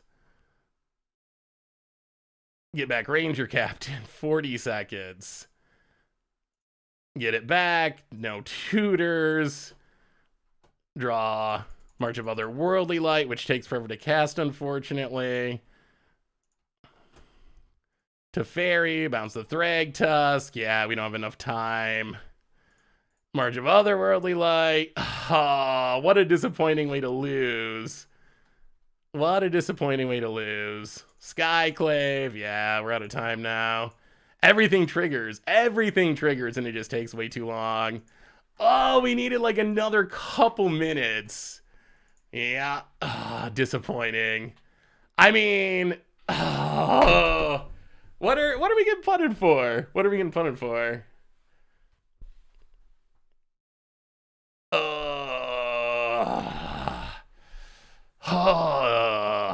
Well, we needed like another minute on the clock. Took us a long time to find... Oh, we were 100% to win. There's no way our opponent can win from there. Yarian wins us so easy. Maybe. You gotta remember too, it takes... that also takes time. I think that's kind of the challenge. There's not a lot of time to think about anything because when you have a minute on the clock, the only thing you can think about is trying to deal as much damage as you can. Sponsor, welcome to shout out to our sponsor tonight, Card Kingdom. So I mean, I think getting Yarian probably would be good, but our opponent's at like 40 life, and we had like 1 minute. So there's just not a lot of time to think through. Like, oh, if we do this and we spend time clicking on this, we just gotta like click and go and hope. Have you considered pressing 3 instead of clicking no? Maybe it's different, but I find it saves me a small amount of time. Yeah, I usually click yes, but no. I guess no is not something that comes up as much. You usually just click yes to triggers. So I'm not as used to using the no button. Can we do another double masters draft? I think we'll do another one at some point. That was a brutal loss because there was, boy, we had him locked. We had him fully locked. There was just no way. There was no way we could lose from there, but the clock got us. They were under 30 the first time you left mana up. You could have gotten Yarion. Yeah, I mean, getting Yarion probably would be a good idea. All I'm saying is there's not a lot of time to to think things through when you have a minute on your clock, unfortunately. Opponent. Underworld Cookbook. All right, so some sort of Asmore deck. Well, Flooded Strand. Run out of Wall of Omens. Yeah, officially it goes down as a loss, but that was a tough one. That was another one too where the other thing that plays into it a little bit is probably streaming. Just like answering questions and talking about stuff. Where if we weren't doing that, I think that also saves a bit of time.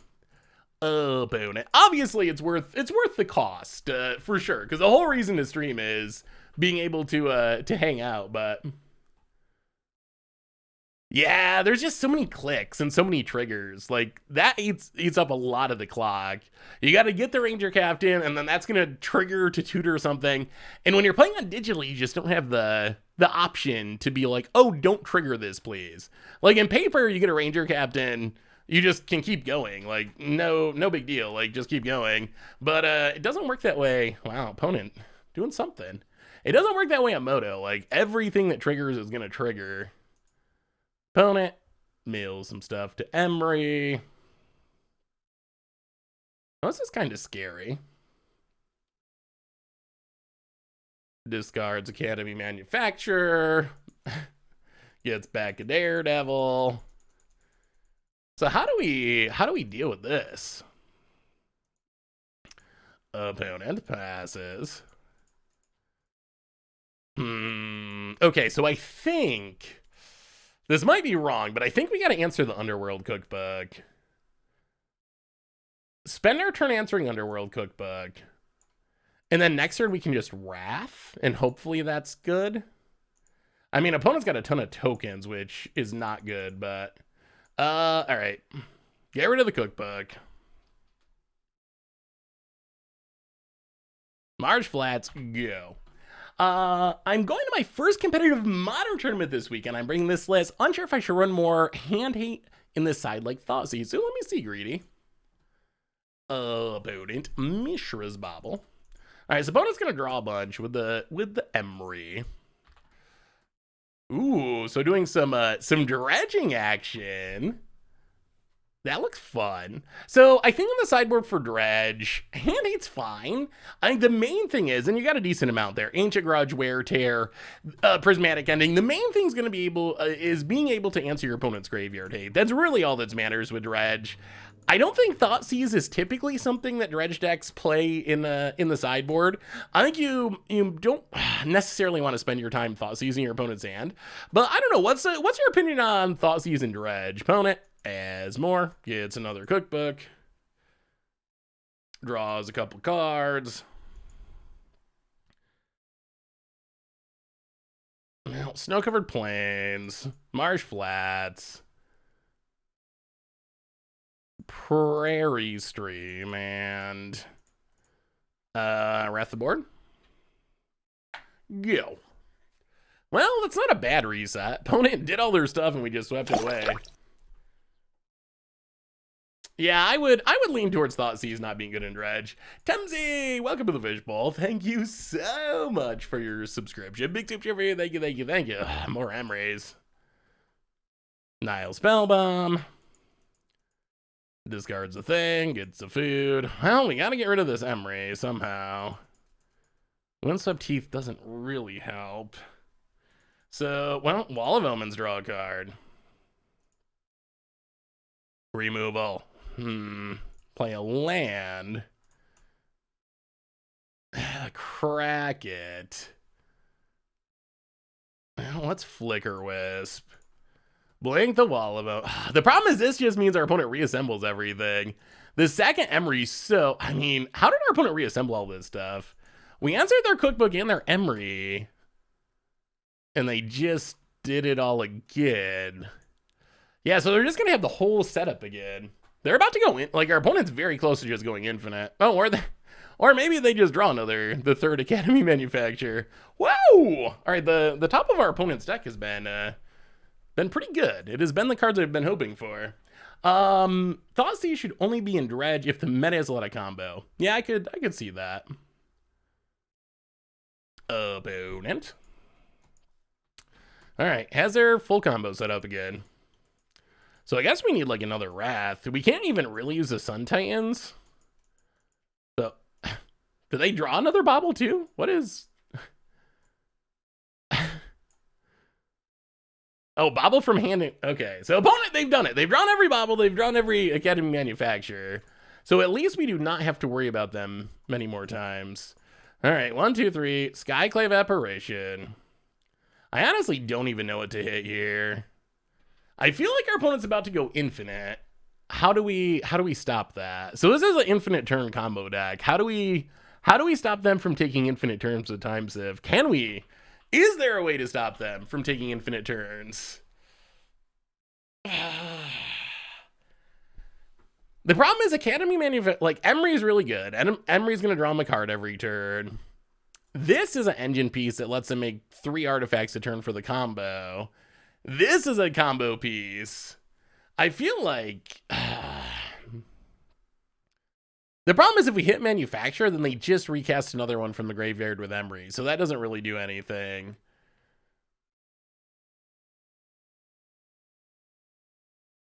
Last time we hit the cookbook, but then they just drew another one. There's not a cookbook in the graveyard.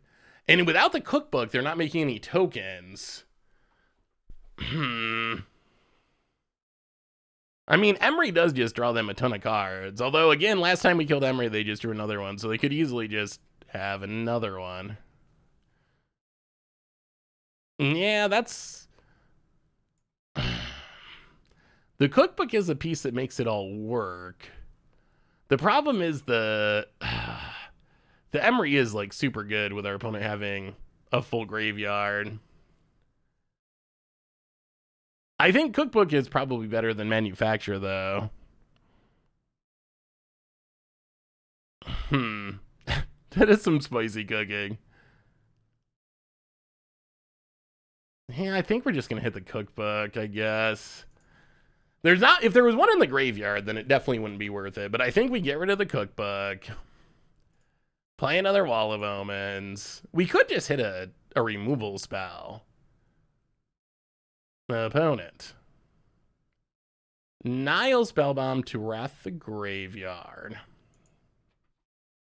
Sure. So opponent probably doesn't have their combo pieces if they're... Ooh, okay. That's actually a pretty good draw. Ephemerate. The Skyclave. To get rid of... Now it's gotta be Emery. Alright, please not another. If they have another cookbook, I'm gonna cry. I'm gonna cry. Hit her fun with the Flicker Wisp. Come on, no cookbooks. No cooking. No cooking. No cooking, please. Opponent. Thinking.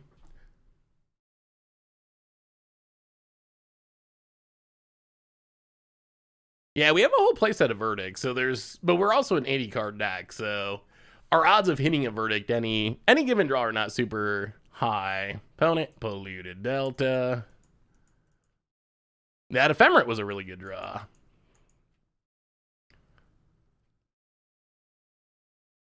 Over,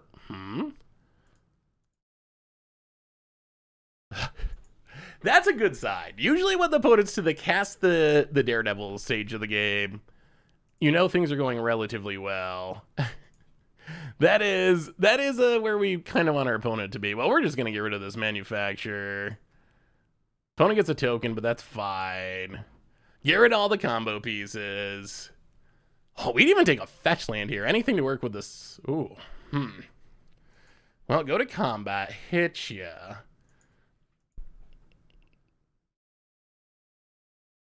And yeah, I guess we just pass and leave up Ephemerate.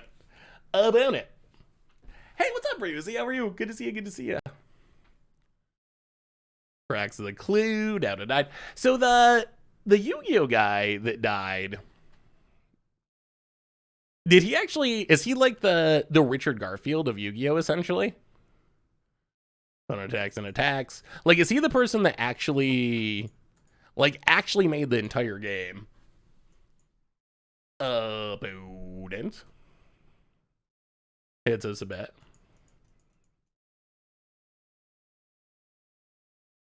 He wrote the Oh, so this is like pre-game Yu-Gi-Oh? This is like the manga of Yu-Gi-Oh! And then the manga ended up being the game.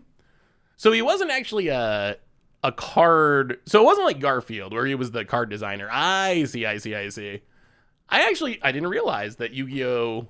Was a thing before the game. Huh.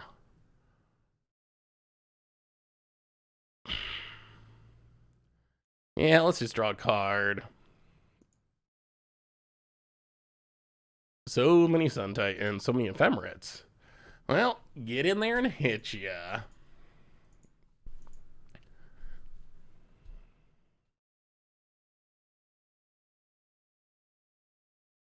Opponent goes to 4. I mean, I think we just leave up our removal. I'm afraid to tap out for a Sun Titan. If we had a fetch lane in the graveyard, we'd do it. Is the manga actually good? Opponent gonna gain a bit of life. He did not design the cards of the game, but he was the first one to draw the Blue Eyes White Dragon in Dark Position. Oh, so a lot of the things that he drew, I mean, I even know Blue Eyes White Dragon. I don't know the game, really. So a lot of what he did ended up in the game then, by the sounds. Well, we'll take our beats. Down to 11. Opponent plays a land, cracks it.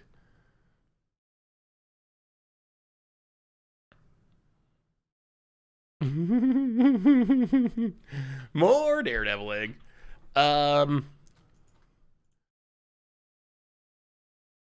1, 2, 3.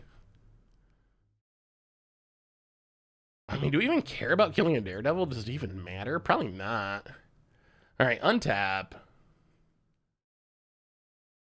Go to combat. Hit ya.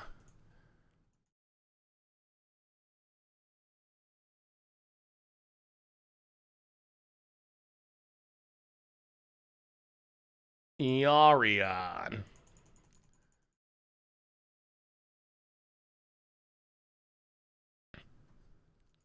Blink everything.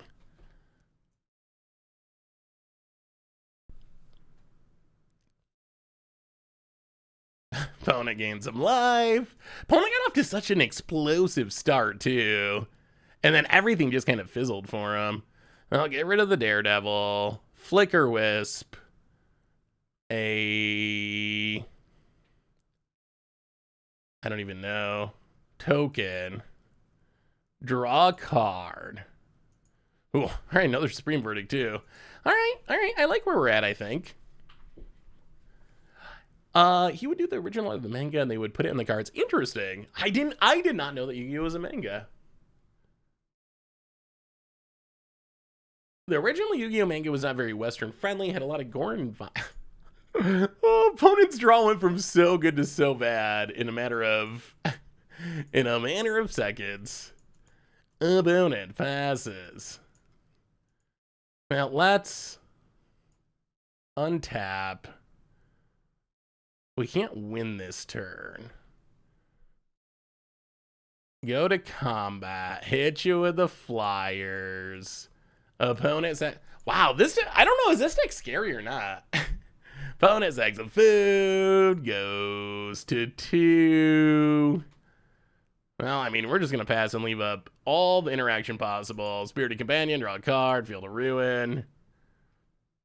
I mean, yeah, I guess we might as well try to strip mine him.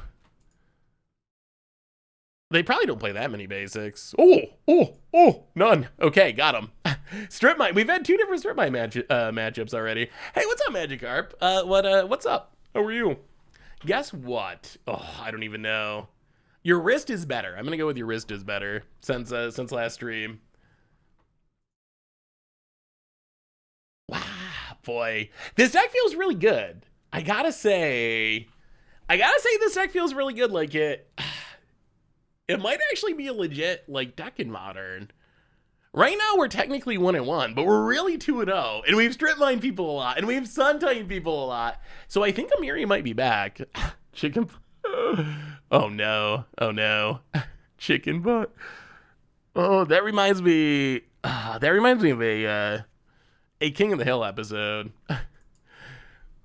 with, oh man, I can't remember the boyfriend's name, but he kept doing that joke. King of the Hill's actually kind of funny. I feel like King of the Hill is kind of underrated as far as animated shows go. Everyone talks about Simpsons, Futurama, Family Guy. I think from like that 90s era, King of the Hill is, I think, one of the better animated shows of that era.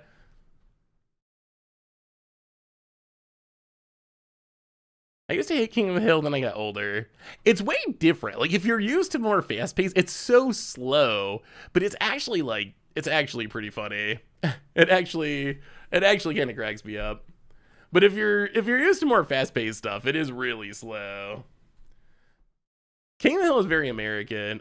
It's super American, but I also think it's like, I don't know. It's like satire. At least that's how I view it. Like, it's, why obviously loves the characters and it's like respectful to them. It's also like satirizing a certain segment of America. I think it is a Mike Judge show. The same as Beavis and Butthead. I used to think Beavis and Butthead was super funny too. I wonder if I still would. It's been a long time since I watched Beavis and Butthead. I don't know if Beavis and Butthead actually aged well at all, but Futurama's gone down on my rankings. King of the Hill's gone up. Big satire vibes. Yeah, that sounds about right. Futurama I still like, although actually we should sideboard here. Futurama I still like, although I will say some of their constant returns, they just haven't been that good. They haven't been that good. Like, they keep coming back and they keep coming back and they keep getting weaker every time. If King of the Hill had just, or not King of the Hill, if Futurama had stopped after like season 5 or whatever, its original run, I think it would still be considered a really good show. But then it came back and its second run was okay. The movies were like okay, and then its second return to TV was fine. But then the third time it was like actively bad. So I think it just went on for too long. Oh no. Wow. Okay, this is the nightmare.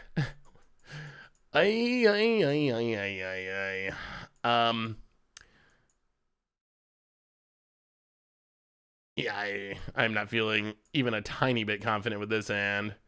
All right, here we go. One lander right down the curve.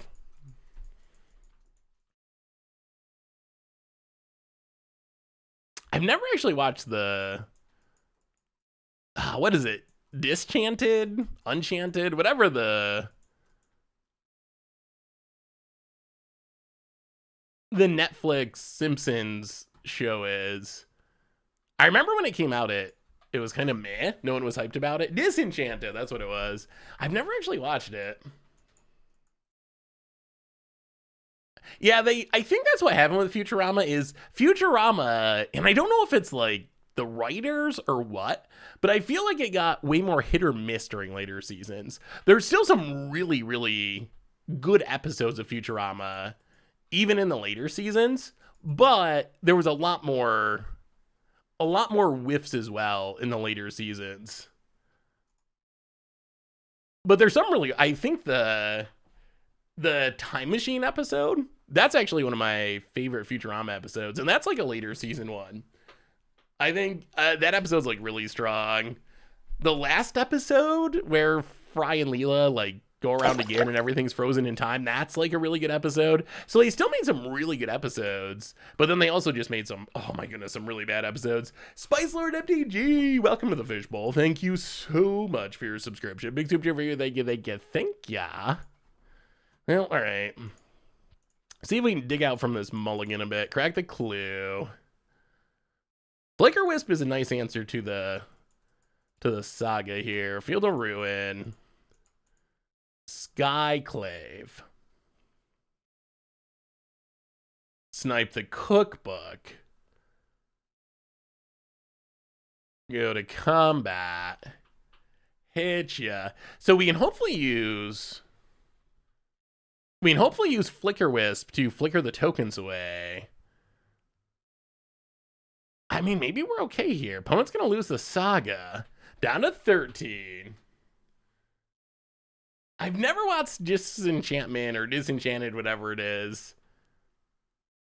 Okay, so if it's on the same level as later episodes of Futurama, I don't know if I'll ever watch it.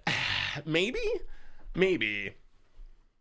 Red vs. Blue feels like a good show for you. Seasons 1 or 2 are very Star Wars, but office-style comedic writing. Season 3 onward is Star Wars, but got Always Sunny comedic writing and timing. Ooh, I mean those sound pretty funny. Is that a Halo show? Is that what Red vs. Blue is? Opponent discards bone shard, makes a food, grows the construct, as more. All right. Well, opponent has done their stuff.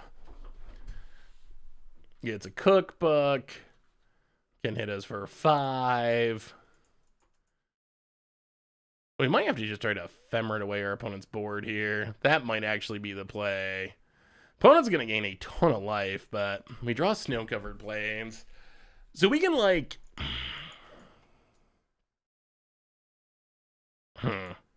So Solitude Pitch Flicker Wisp. Exile this. Ephemerate it. Exile this. Charming Prince it. Exile this. Opponent's going to go to, like, 30 life or something, but... we would have dealt with their whole... We would have dealt with an Urza's Saga. We would have gotten through 2 whole Modern Horizons 2 cards. How often do you go to paper events? Do you consider yourself a Magic celebrity if you go to a GP? I don't go to... Hey, what's up, Stone Raid? How are you? I don't go to paper events that often. Usually, like, 1 or 2 a year, maybe. And even that had been a lot less with all the pandemic stuff. But... do I consider myself a Magic celebrity? I mean, not really. I mean, I guess, I don't know. That's such a hard question. I don't consider myself a Magic celebrity. I just consider myself a Magic player that wants to go hang out and play Magic. But at the same time, I do spend, I'm shaking a lot of hands and signing a lot of stuff. So I guess to some extent, I don't know. I guess I feel like that to some extent because I'm doing that kind of stuff too. But I don't know. For me, I think of myself as just a Magic player who's blown away that y'all like to hang out and, watch streams and videos. So that's how I think of it. I honestly, personally, like, I hate the whole idea of influencers and, like, the whole thing is just so weird to me. You gotta get rid of the cookbook. We can get rid of the cookbook next turn. All right, I think we just got to go for it. So I think what we do is Solitude, Pitch Flicker Wisp, to get rid of a construct token. And then we ephemerate the Solitude, blink it, get rid of Asmore.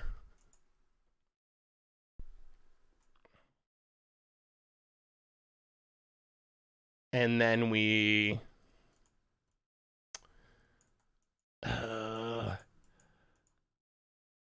can't survive the turn. Maybe we let that one construct live and just take Yarion. I think this is fine. One construct lives. We can block it with the Thraben Inspector if we need to. Pass the turn. The next turn, Ephemerate Skyclave, get rid of the cookbook. If we draw land, we can Yari on everything. Hope we live. Opponent's deck's just so scary because it can go off. So there won't be a Saffron Olive only fans. I don't think anyone would want that. You made it on Smarter Scummy, so you're a celebrity. I mean, didn't you hear the comments? The whole point of the series was for me to get over my guilt of good game, settle the wreckaging. That's why I created it. Opponent makes a ton of tokens. Asmore again. Goody, goody, goody. Gets another cookbook. Yeah, this is a problem because they can Asmore sack the food to kill what we try to blink, and now this is a 7s. Jeez. And now this is a 7/7. Yeah, our opponent might have it now. Those were good cards to have. The Manufacturer and Asmore. Urza Saga. That's the thing we dodged in the first game. We dodged the Urza Saga. This game we did not. Well, Ephemerate. I assume our opponent sacks the food. And now we need a miracle. Opponent. Gonna MH2 us. Yep. Yeah. Did we beat Tron? Yes and no. Charming Prince. Yeah, that's not gonna do it even a little. Well, cast a Charming Prince.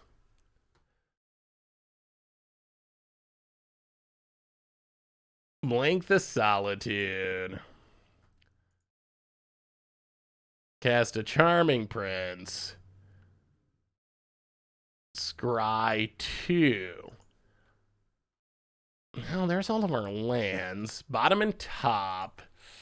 So against Tron, we were 100% to win, but ended up timing out before we could officially. We needed like another minute maybe to officially get the win.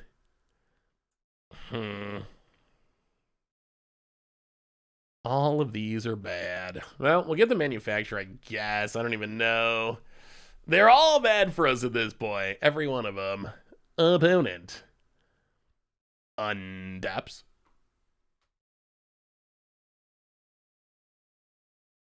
I think the double flicker would be too slow, right? The Charming Prince, we wouldn't be getting the Solitude back until next turn. Or the end of this turn. Opponent. And hitting the land has a lot of value, because then we can actually put the Yari on. Sack Seclude to draw a card. And the Yari on here seems decent, hopefully. Opponent. Attacks. Well, I mean, we're going to double block Asmore. They might have another one, but block and block. Try to get rid of the Asmore. Take our beats. Blue UW Emeria is my favorite deck in the format. It feels like you're comboing when you, but you don't have to feel guilty. Yeah, it's one of my favorites too. It's just so fun to play. Another one. Yeah, Asmore number 3, and another cookbook. Well, remember too, this was on a mold of 5, so the fact that we're even like sort of in the game is pretty impressive. Opponent discards, makes a food so they can kill our stuff. Well, they finally run out of cards, but they've run out of cards so late in the game that I'm unsure that it's gonna matter. Windswept Teeth, crack Windswept. So we've got him out of action finally. However, we got nothing good to blink here. We're casting Yari on blinking a Charming Prince. I guess we need to hit, I don't even know, removal? Well, blink the Charming Prince. Pass the turn Scry. I mean, we still get a 4/5, which isn't bad.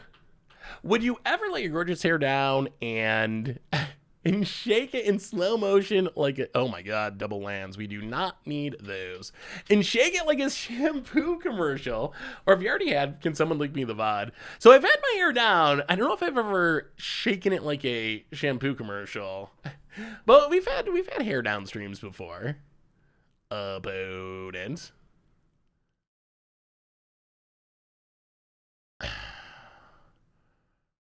So they're going to discard a card to make a token. All right, well, block and block. Kill the construct. We've been fighting to get through this Urza saga the entire game.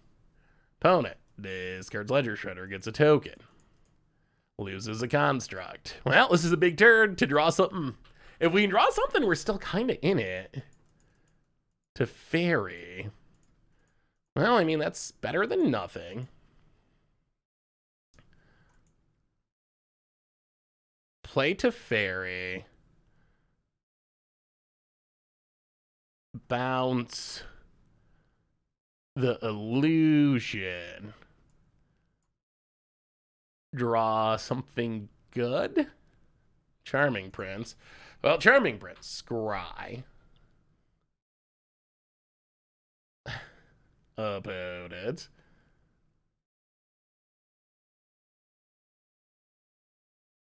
Gets back a Ledger Shredder. Well, we'll scry 2. 2 lands to the bottom. We have scryed so many lands to the bottom. So many lands to the bottom. Spike into a mohawk? I've never had a mohawk. Maybe we gotta do more with the hair. I'll have to do that. We'll have to do a hair down. Maybe for our next playmat. Next playmat we saw, we'll do a shampoo commercial. Phone vases. Oh, now I wish we had kept one more land. That would be really good here. That would be really good. Well, all right. Shuffle all those lands back in, because now we actually want to draw one to get the Sun Titan down. Blow up a land, take up the Teferi, pass the turn. Opponent untaps. Oh, opponent. I wonder if I could pull off. I think my hair's too long for mohawk. I think I'd have to get it cut. I could probably do a mullet, although I don't. I don't think I'd want to do a mullet, but I think I could technically. Apparently mullets are back in style, I heard. Oh, the beard mohawk. Okay. Beard mohawks, I think, are underappreciated. You don't see many good beard mohawks. Opponent getting in at the Teferi. It's us. I mean, resolving the Sun Titan would be so big. So big. I guess this leaves us in a decent spot where a land is good and non-lands are theoretically good. Opponent. I still wouldn't want to... Oh, do we just Wrath? We get rid of the Asmore. We get rid of the Ledger Shredder. Someday we're going to hit that land. We scried so many to the bottom. I mean, probably. It's probably correct. I'll take up Teferi. Go to combat. Attack you. Yeah, I mean, I think it's Wrath time. I mean, if they get it back with Cookbook, at least they're out of Cookbooks, which would be big. Supreme Verdict, sweep the board. So they can sack their Cookbook to get back something, but they need the Cookbook. Cookbook's like their most important card. And the thing is, we're a land away from the Sun Titan, and the Sun Titan that is everything. The Sun Titan just sets us up so well. Opponent. Oh yeah, well that's definitely a punt. That's a pun. I'm not a Teferi player. I usually try to intentionally exclude Teferi from decks, but I'm coming around to the idea that in Modern you just kind of got to play it. Guinness Book of World rather. What is this? Oh, the world's longest mohawk? That is... Wow. That's got to take a lot of work. That is impressive, though. That is an impressive mohawk. Opponent. Wow, they did sack it. Okay. Gives back Asmore. Sacks the Cookbook. Did you discard a card, though? No. Opponent. Oh, come on, land. Come on, land. Come on, land. Come on, land for Sun Titan. Ah! Second Sun Titan. Okay, take up Teferi past the turn. Opponent untaps. Come on, one land. Double Sun Titan with a full graveyard. Opponent. Oh, Bone Shards to kill the Teferi. And that lets them Asmore to get their last Cookbook. And that makes food. They can... Okay, well... Can we draw the land? Can we... Oh, my goodness, they get Urza Saga. That's also an issue. Please. Okay, land untapped. 1, 2, 3, 4, 5, 6. Sun Titan. Gets back... What?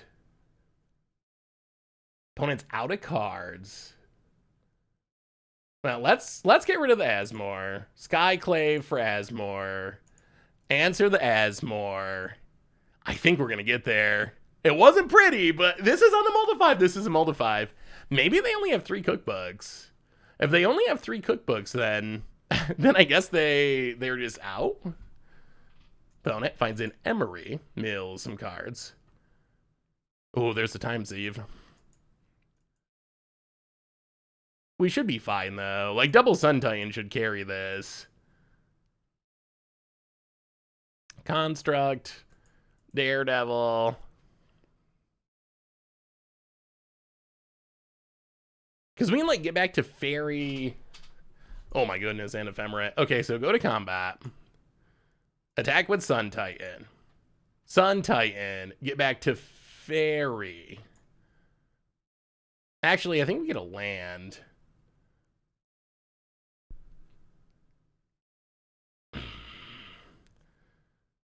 Yeah, get the land, actually. So get back the Field of Ruin.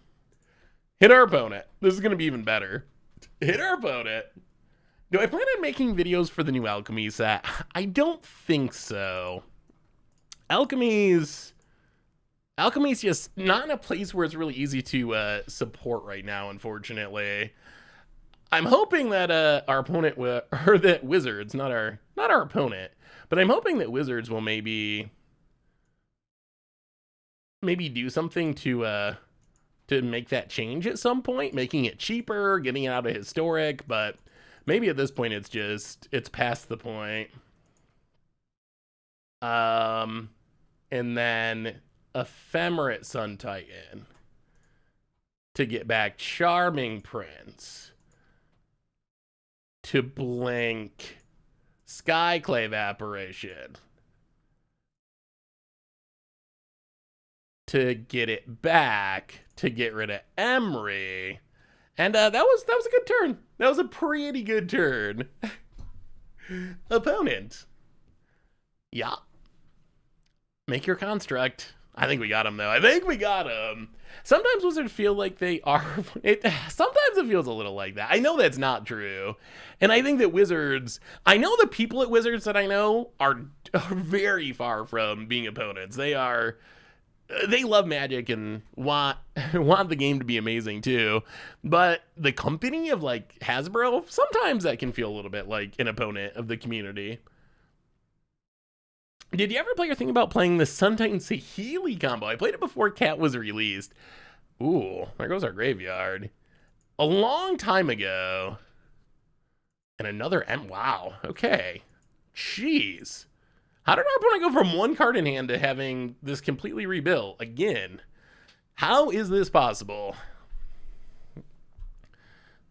Okay, well, Ephemerate comes back. Well, Ephemerate... the Skyclave. Get rid of the Emery. Tick up to Fairy. Attack with the Sun Titans. Oh, yeah, I think this was a bit of a mistake. We could have went to town with the Field of Ruin there, and we probably should have. So, opponent, you're going to get to connive. We probably should have Field of Ruin and got it back.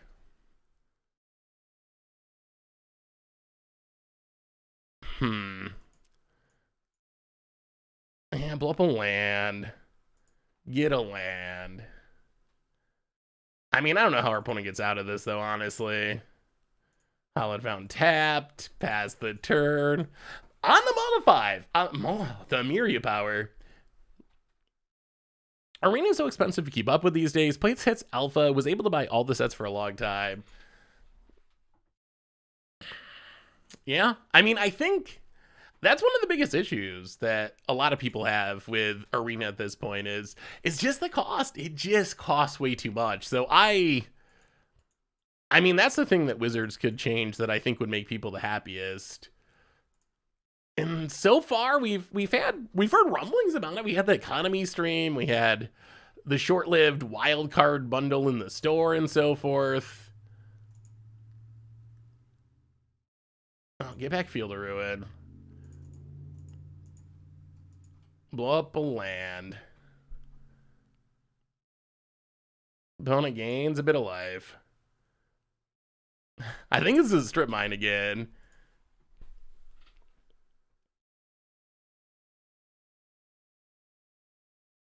About it. Down to 4 mana. And scoops it up on the Mono 5. Whew. Wasn't the wildcard bundle massive flop? It was. So much so that I think they just took it out of the store. Wow, we should technically be 3-0. I don't know. I'm going to put 3-0. Although treasure chest wise, we're not 3-0. We're 2-1 because of the Tron timeout. Wizards send you packs in the mail for participating in Arena. That's something people have talked about a lot, is like paper packs having codes for Arena, some sort of crossover. Match 2, we timed out. We were, I think, 100% to win, but we ended up, our opponent was like at 40 life, and we had a ton of triggers going on, and we just could not get our opponent to 0 before our clock ran out. We had locked them with Ranger Captain Vios and Sun Titan, so they couldn't really cast most things. But they had a ton of life and a Thragtusk and a Worm Coil, and we couldn't find the removal for the Worm Coil for a bunch of turns in one of those scenarios. I think I would consider myself mostly... I think mostly a Johnny. I don't know. Am I a combo? I guess probably a mixture, actually, the more I think about it. I like doing big things and I like combos, but I'm very much not a Spike. Like, definitely, whatever I am is...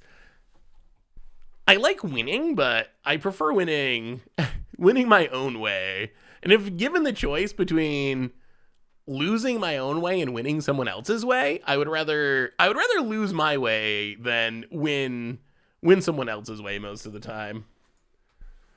Would be good to see Wizards replicate Moto set redemption for Arena. Oh, that would be huge. Huge. That would be a game changer, I think, if Wizards actually did that. Would Wizards ever do that? I don't think so. But if they did, that would be a game changer. The downside is, I think that would probably eliminate the free-to-play option from Arena, sadly. Like, it definitely would. There's just no way... There's no way that Wizards would give us cards and also, this is awkward, but shock ourselves, Charming Prince, gain 3, hit you for 1. There's just no way you could have a free-to-play mode that also did redemption. I would be okay with a code that just opens a pack of 5 cards, 1 Merolithic uncommon, 1 uncommon, 3 commons. Yeah, something like that would be sweet. Even if they didn't give away full packs, like anything, I think would be very well received. Goblin Guide number 2. Well, we can block one of them. Be nice to hit a land or 2 here. Ugh, Teferi on top. That's not nice. Well, okay, block a Goblin Guide. Drop to 16. Ooh, this Emeria is going to be punishing. Skewers us to 13. Now play Emeria past the turn. I don't know. Feeling a bit slow. Any good free-to-play games give you useful freebies? Ooh. Okay. Well, sack the clue. We're probably going to have to Solitude here. And we can't even ephemerate it. I think we still have to do it, unfortunately. Pitch it to Fairy. Solitude. We just can't afford to keep taking this damage. We can't afford to keep taking it. I mean... I guess we should have let him attack with a Goblin Guide to maybe get a trigger there. Opponent passes. Sun Titan. Well. Teferi to get up. Awkward. Yeah, I played this a little clunky. Alright, take up Teferi, pass the turn. Spike is such a boring player archetype. Wizards makes cool sets with a ton of interesting synergies and cards, and a Spike will be great. A 1-mana hasty goblin with upside. Yeah, I mean that is the Spike way. Are we just straight up dead? Eidolon. Okay, well, Eidolon doesn't kill us. Opponent passes. Well, Teferi, bounce Eidolon. Ranger Captain of Eos. Grab. Thraben Inspector. Marsh Flats. Crack Marsh Flats. We need to find some life gain. We need to find a way to gain life. That is the big issue here. Oh, because we can't really cast stuff through this Eidolon or we're just gonna die. Opponent. Yeah, well, we know they have Eidolon, so I don't think we want to sack upkeep here. Searing Blaze. Yeah, that's going to hurt. Down to 2, and an Eidolon. Yeah, now we can't even cast most things. That's awkward. Threeman Inspector, can't cast that. Crack the Clue. Wow, that is a card we wanted, but I think it's too late. Yeah, our opponent's just going to burn us out here. I mean, we need our opponent to draw literally nothing, and they have 3 lands that can draw cards on the battlefield. What are your thoughts on Pauper with new Double Masters downgrades? So I haven't really played Pauper since Double Masters came out. I've heard there's some interesting new things. Yeah, opponent finds a Rift Bolt. Yeah, we just, the Eidolon. We're locked under the Eidolon. I mean, we can't do anything with the Eidolon out is the problem.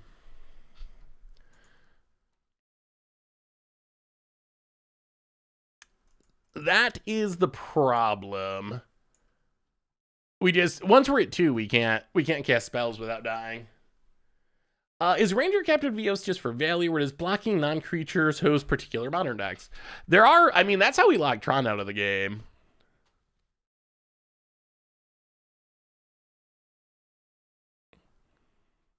Exile Eidolon and then Ephemerate the Solitude on your Inspector. Ooh, yeah, I think actually that would have worked, wouldn't it? We would have went to what, 1? Okay. Yeah, I mean, I think I will accept a punt on that one. That would have been actually a good line. Does Lavinia counter suspend? Well, I mean, they really only have Rift Bolt for suspend, so I'll have to look at the actual, what is the actual text on Lavinia, the actual wording? I think the answer is maybe. Lavinia. I mean, we wouldn't bring it in either way because they only have a single suspend card, but whenever opponent casts a spell, if no mana was spent to cast it, counter it. So yeah, the second mode on Lavinia counter suspend because no mana is being cast on it. The first mode, I guess, isn't relevant if the second mode is working, but each opponent can't cast non-creature spells with converted mana cost greater than the number of lands that player controls. The first mode wouldn't matter, but the second mode, like, pretty much specifically shuts down suspend. Burning Bush, welcome to the Fishbowl. Thank you so much for your subscription. Big super for you. Thank you. Yeah, Ranger Captain Vios is really good against combo decks. It's also how we locked Tron out of the game, and the game we ended up timing out in.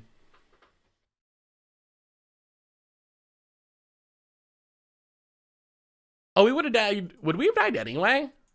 Oh, I think we actually would have died anyway. So maybe that was, I mean, I still feel like I played that game sloppily, so I'll still accept the punt, but I think you might be right that we would have went to 3 and died anyway. Opponent. Goblin Guide.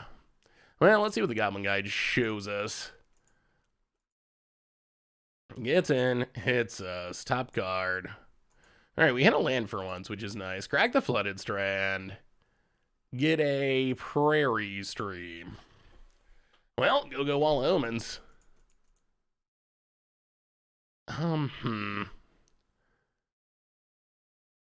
Flooded Strand. Crack it for Plains.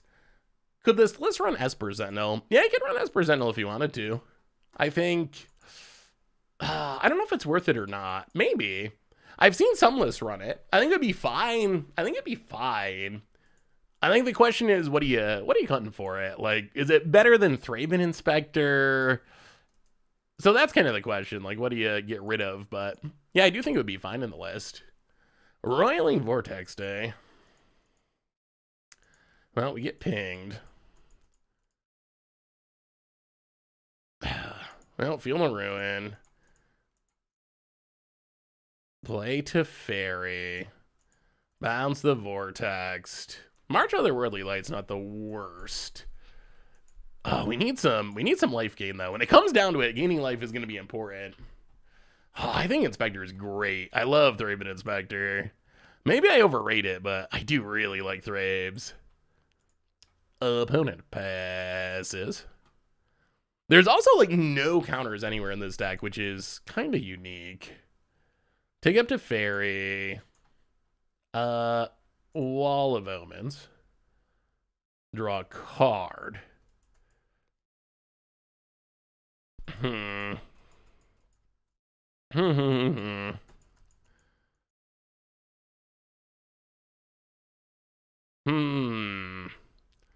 How do we do this? Well, play Emeria. We probably answer the Roiling Vortex, I guess. We gotta expect a flurry of burn spells at some point, and we need to get a clock going. We need a clock. Or a bunch of life gain.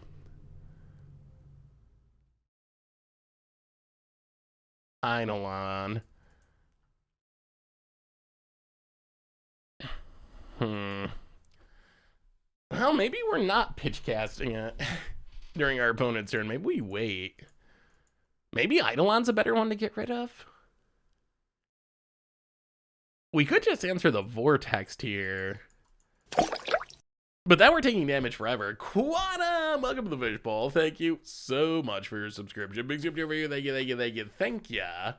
Hey, Seth, it's been so long since I got the stream, and you're streaming my favorite archetype. Yeah, this is one of my favorite archetypes, too. Need to answer the Vortex? What about the Eidolon, though? Just let the Eidolon go? Alright, I mean, we'll answer it.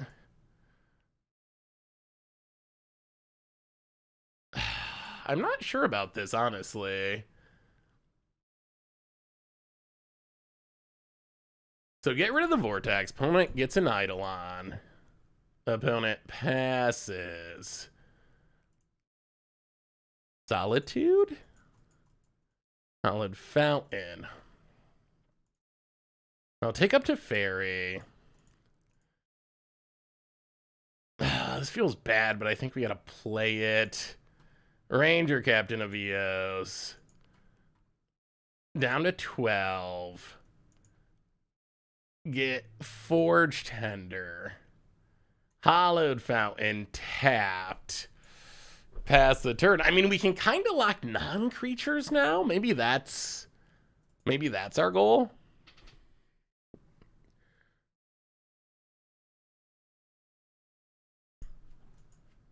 Opponent. Lightning Helix the Teferi. Oh, this is fine. So now I think we kind of have our opponent locked. I think. With Sun Titan, Teferi, and Ranger Captain. Ooh, Solitude too. I mean, this should do it, right? This should just be the lock. All right, so Plains, Modern All-Star, Sun Titan comes down. Gets back to Teferi. So now our opponent can't cast stuff as an instant. Teferi, bounce the Eidolon. Hit you with the Ranger Captain. And now our opponent's going to need something pretty impressive. No, this is the first league. We've just played some really long games. So sack the Ranger Captain. And now we just do this till our opponent dies. They can play creatures, but they can't play non-creatures for the rest of the game. And they should not be able to win. This is a new addition. When we played Blue-White Emeria before, this was not a thing that existed. This was not a thing you could do with the deck. So this is one of the big new upsides of the most recent builds of Emeria. Ooh, Ephemerate. I'll take up to Fairy. Go to combat. Hit you with the Sun Titan. Get back Ranger Captain of Eos. Tutor up Thrabes. Yeah, I don't know about Esper Sentinel versus Thraben Inspector. I've always liked Thraben Inspector. The ETB trigger is nice. Esper Sentinel, so I guess Thraben Inspector, the ceiling is lower. Esper Sentinel actually has the ability to like go off, which Thraben Inspector doesn't really have the ability to do. An opponent sees what's happening and scoops it up. All right, well, taking down burns somehow. The ceiling is much higher in Esper Sentinel, but the floor is much lower. There's also matchups where Esper Sentinel is just a 1-1 for 1. Thraben Inspector, it's always going to do what it does. It's always going to do what it does. Sometimes it's good, sometimes it's not good, but They can't cast Upkeep if we have Teferi out. That's the final piece of the lock. If we have Teferi, they can only play at sorcery speed, so we can still play creatures, but yeah, it also works with Ephemerates and Flicker Wisps and that kind of stuff, which Esper Sentinel doesn't. Although, like I said, I've seen some builds go both ways. I've seen some people play Esper Sentinel, some people play Thraben Inspector. I like Thraben Inspector, though. All right, Yarian time. Can we beat Burn being on the... Oh, maybe. This hand's not bad. Can we beat Burn being on the draw? This hand actually gives us a shot. Removal, life gain. Could work. See how fast of a start our opponent has. Goblin Guide, like always. Top card. Teferi.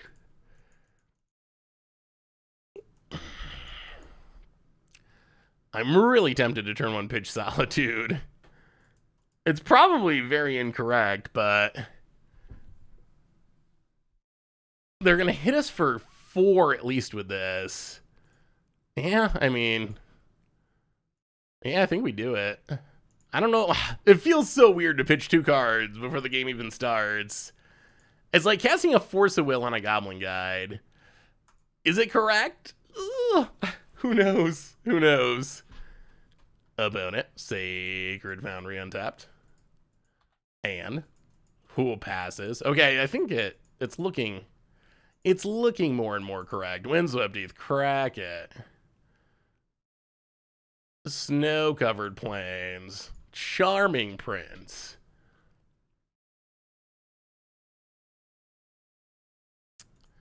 And I mean, I guess we gain life. Try to. Gain 3. All right, up to 22. That's a good place to be. That's a good place to be. I really only like Esper Sentinel with power toughness buffs like Staff of Waterdeep.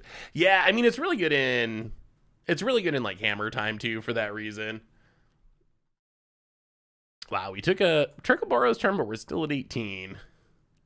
Not bad. Not bad at all. Opponent passes.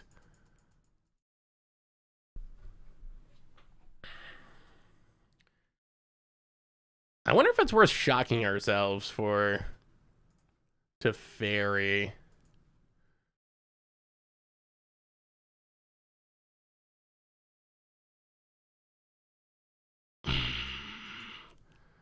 Ooh. I mean, Esper Sentinel can be bad sometimes. There are matchups where your opponent's just playing a bunch of creatures and just doesn't really care. It doesn't happen a ton, but there are situations, I think, where it's not great. On the other hand, Thraben Inspector will never be great, but it'll never be bad. It's just kind of always... Yeah, that's what I was thinking. We do have to take 3, so we go to 15. You know, I think we just wait. Let's just pass. Why bolt our own face if we don't need to? Make our opponent bolt us. We'll just fetch out a tap land, and then we can try to do that in the future. Opponent, Mountain, and Skewer down to 12. All right, Flooded Strand. Get a Hollowed Fountain. Untap. All right. Well, now we will play Teferi.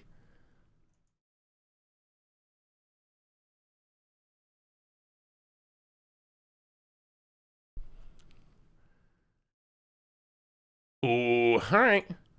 So opponent bolts the Charming Prince, but that's kind of okay. Play the land. I mean, we're at 11, and opponent's completely out of cards. Completely out of cards, which is fine against Burn. Opponent, Swift Spear. Well, we need something to bounce. Opponent goes to combat. It's us. Sure. Down to 10. Arid Mesa. Get a snow-covered plains. Adapt. Ooh, Ranger Captain. Well, bounce a Swift Spear, draw a card. Field of Ruin. Ranger Captain of Eos. Grab Forge Tender. Play Forge Tender. Play Flooded Strand. Pass the turn.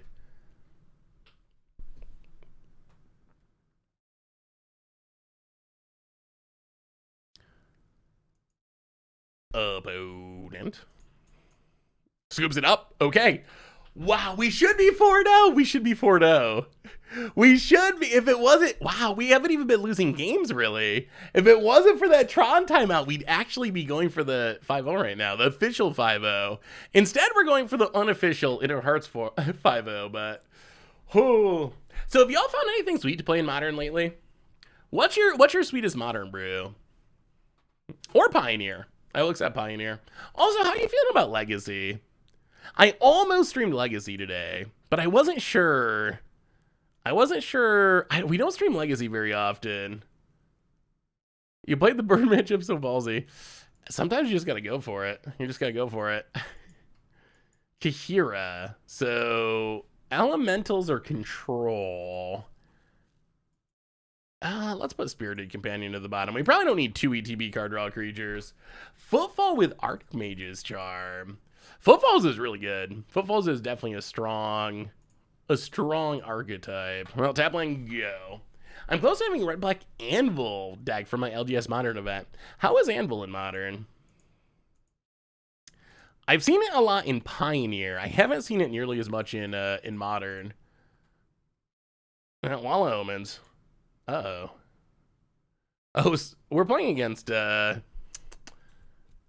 my goodness. Oh, who is Samwise Gigi? I know they might also be streaming. Oh, I'm blanking. Bob Wong, maybe? I think. Is that who it is? I don't know. It's like a pretty well-known player, I think. Jarvis Wu, that's who it is. Okay, that's right. Renin 6. So this is going to be a tough one. We're up against, so it looks like elementals. We're up against a very good player. Ooh, Teferi. Well, I mean, we might as well get it down, I think. Marsh Flats, crack it. Snow-covered plains. Get down to Ferry. Ticket up.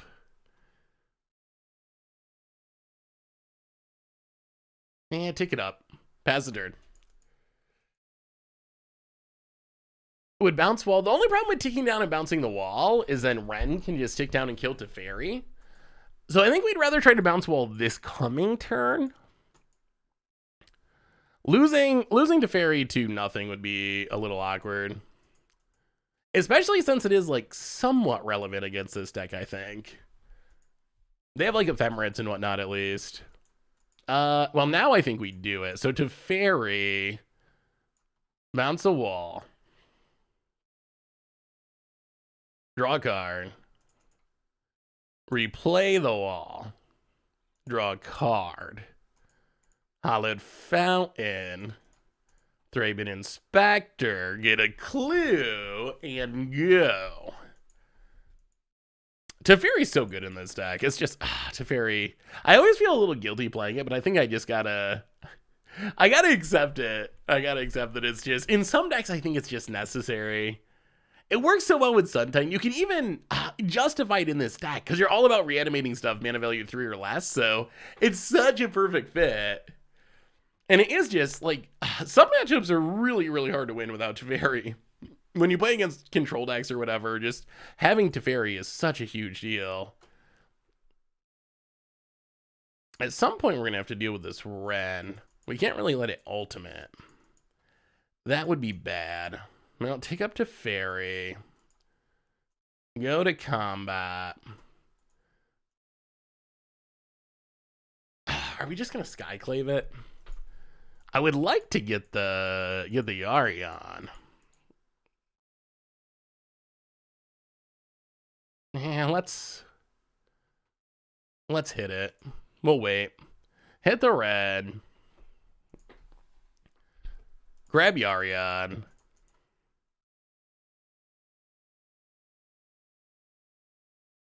The Raven Inspector. It is nice to know your opponent just can't interact with your stuff. It feels horrible to play against, but it is nice to just be like, oh, I'll play my thing, and I don't even got to worry about it. Do you think Jace should come back more instead of Teferi?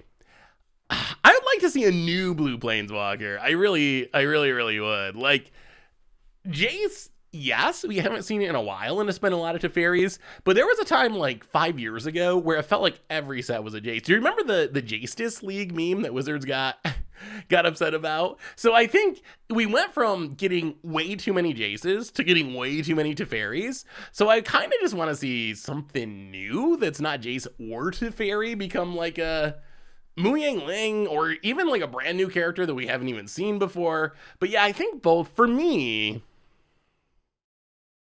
I think both Jace and Teferi, we've just gotten so many of them that, not that they're bad planeswalkers, but they're a little played out, maybe.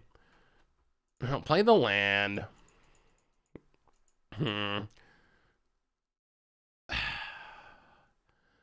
Ren and 6.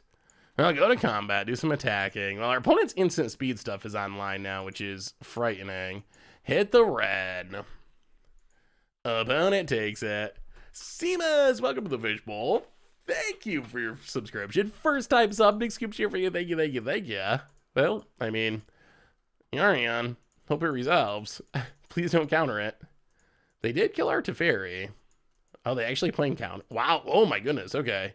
Well, maybe this is 4-color control. I was not actually expecting that our opponent was playing counters. How do these 5-color piles play actual double blue counter spell?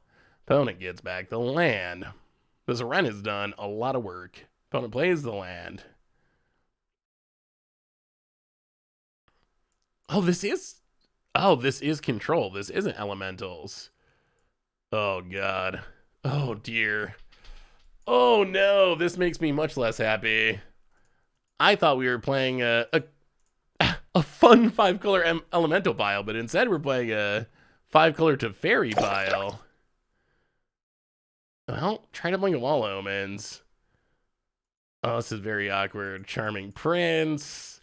Not confident. Corneus! Welcome to the fishbowl. Thank you so much for your subscription. Big super for you. Thank you. I mean, Tezzeret's one of my favorite planeswalkers, but I feel like the only problem with Tezzeret, as far as being like the mainstay blue planeswalker, is it just always cares about all artifacts. And I think it's tough to always care about artifacts and be like the primary planeswalker of a color. It's just a little narrow.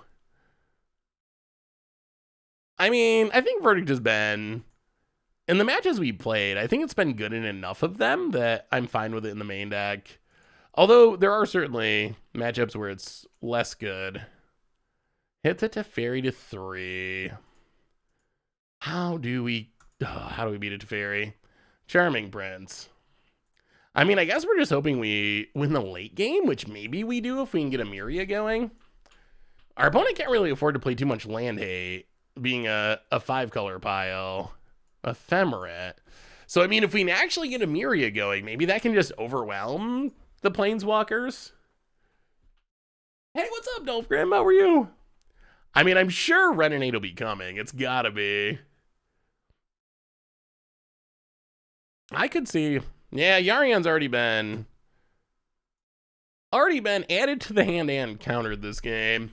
We tried, but our opponent had the counter spell. Opponent. Oh, Omnath. This is fine. Oh.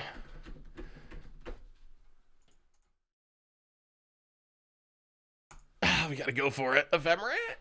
We really can't let this double trigger here. That would be really bad. Oh, so it's elementals and control. This is just all the... This might just be a list of the most expensive cards in Modern, actually. If you just start at the top and go down the list, it's elementals, it's also Teferis, it's also Rens. There's a reason they call it Money Pile. That name is actually very, very fitting. Do you think we'll ever see a 5-color Omnath? I mean, it would make sense. We've been moving up the color scale. Mr. Ficos, welcome to the Fishbowl. Thank you so much for your subscription. Big super for you. Thank you, thank you, thank you. I wonder how expensive of a deck we could make that was actually functional. Like, they call this deck Money Pile, but what if we actually tried to make it even more expensive? I bet we could easily make like a $5,000 modern deck at this point. That wouldn't just be like, they would still be functional. But if you build off of this base and tried to make it more expensive, I bet you could at least double the price and get it up to near 5,000. Oh, if you foiled it out or played like the most expensive versions, then it could get ridiculously expensive. So opponent draws some cards, giant killer. I mean, that's actually not a horrible draw if it resolves. Chop down Omnath, attempt to.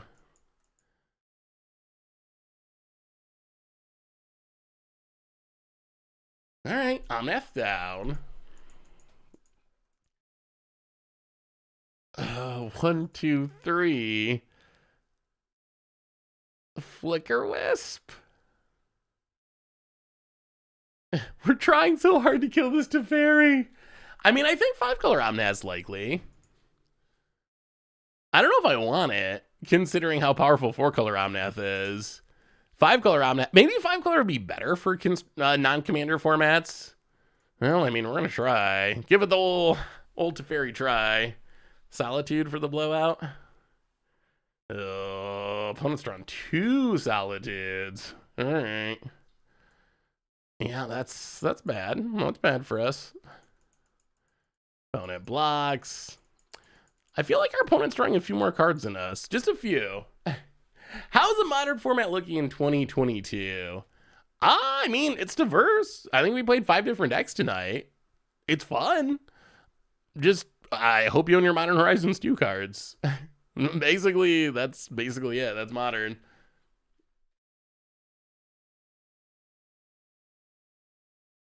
Yeah, if you chose specific versions, you can get the deck price way up. Opponent draws with Teferi. Oh, no. I mean, our opponent's only a 60-card deck, too, which is kind of unique. Usually these money piles are 80 cards, so maybe that's why they're finding all their busted stuff so regularly, is they just have the consistency. Omnath gains a bunch of life. I mean, I feel like we're getting to the Emeria or bust part of the game. Like, we need Emerias, we need Sun Titans, we need this repeatable value engine. How many Modern Horizons 2 cards are in this deck? Solitude. Is that it? It might just be Solitude. You don't necessarily have to have a ton of Modern Horizons 2 cards, but most decks have at least some.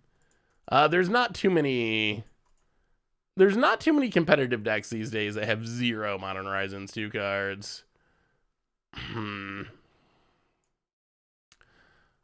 Oh, we just cannot get rid of this Teferi. Well, attack Teferi.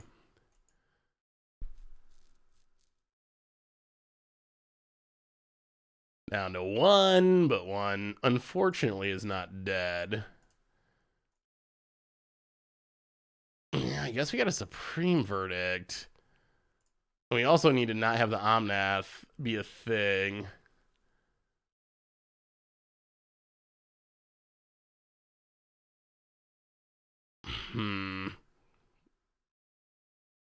Wall of Elements? Draw a card? Yeah, we haven't found a window to really draw with the clues yet. Giant killer. Oh, Muri would be so helpful here. Pass the turn. Yeah, I mean, every card draws cards. Someone asked earlier about card advantage. Wow, 3rd Solitude. Come on now. Someone asked earlier about card advantage, and it really isn't as important as it used to be because so many of the best cards just have either literal card advantage or... Why?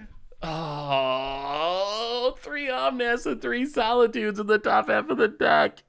Yeah, okay. Well, yeah, and also some Teferis.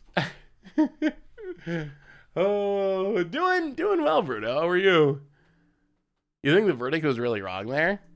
I mean, it looks worse now that our opponent played Omnath number 3, but I mean, Omnath is a absolutely messed up Magic card. Another Teferi. I don't know. Like, if we let the Omnath untap, there's no way we're gonna. I mean, it's just everything's bad. Everything's bad. Prismatic Ending. If we don't Wrath there, then our opponent goes off with Omnath like they just did, and we still can't kill the Teferi. So our opponent's drawing 2 cards and untapping. Like, we're just... I'm not seeing a way out of this at all. But we'll see. Another Supreme Verdict. Well, and there's still 2 Teferis now. We draw land, we play the land, we correct the land, we thin the deck. We get a Plains, we crack the clue. Emeria? No. Charming Prince. Well, okay, we will again try to Supreme Verdict. Pass the turn. I mean, we've dealt with 3 Omnas. 3 Omnas. Oh, well, thank you, Plajou. Omnath. So Omnath is just, it's such a strong card. Omnath is one of those cards that it's the best card in your deck against aggro because of the life gain. And it's also a very strong card against control because of its card draw and ramp. So there's just very few weaknesses with Omnath. Like, it's just very good. I guess the weakness is 4 colors. Like, that's the downside. But that's not much of a downside in current modern. Where you like... The mana is just so good. So good. I saw someone, I think it was Mangu, posted a thing about cards that would be unbanned in Modern and had Astrolabe, Arkham's Astrolabe as being one. No, not the 4th one. No matter how many times we kill Omnath, it will not go away. I mean, I guess our opponent at this point is drawn 40 cards or something, so that's probably part of it, but wow.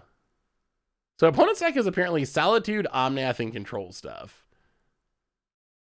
That appears to be the deck. Gets a Kahira, because why not? Opponent gets back on land. I mean, they've drawn a lot of cards, which makes it easier to find everything you want. Solitude. I mean, we'll try it. I'm feeling a counters. Opponent's got to have multiple counter spells in hand at this point. Opponent. Counters.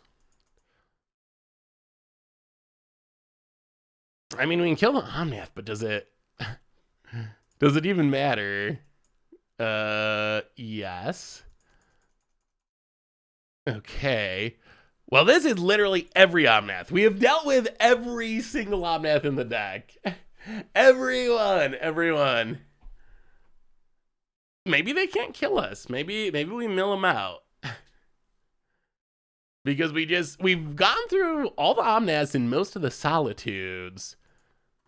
How do they actually make us die? If this is another Omnath, then that is, we're calling the judge. Infect has 0 Modern Horizons 2 cards, so Infect is a good guy. I don't know if Infect can ever be the good guy. Field of Ruin, eh? I feel like Field of Ruin could be decent against our opponent's deck. Can we just scoop? I think we can scoop. There's just no way. There's no way we're winning from here. Like, look at what's going on here. Yeah, I mean, I guess Teferi or Dominaria kills. Like, all that stuff kills eventually. Huh. Well, this might be a tough one. We don't really have anything. Stony Silence, no. Champion, no. Lavinia, no. Meddling Mage just dies. Damping, yeah, we got nothing. I guess we run it back and hope for the best. How is the chances that Wizards adds the Lord of the Rings set to Alchemy? The chances are really good that they add it to Historic. I think they explicitly said that it's coming to Historic. So I assume that means Alchemy. We'll see. It'll be interesting to see if it's the actual paper set, or if it's a. I hope that we find Emeria's. I think Emeria is a card that can let us grind with our opponent's deck, but we didn't find any Emeria's or Sun Titans, so we were fighting a lot of the just like biggest value cards legal in the format with with a wall of omens. Essentially, we never got to any of the payoffs. Lord of the Rings was an actual set. It's gonna be modern legal. It is an actual set. They announced it's coming to Arena though, so it's gonna be an historic. Whether or not that means it's gonna be alchemy as well, it very well could be.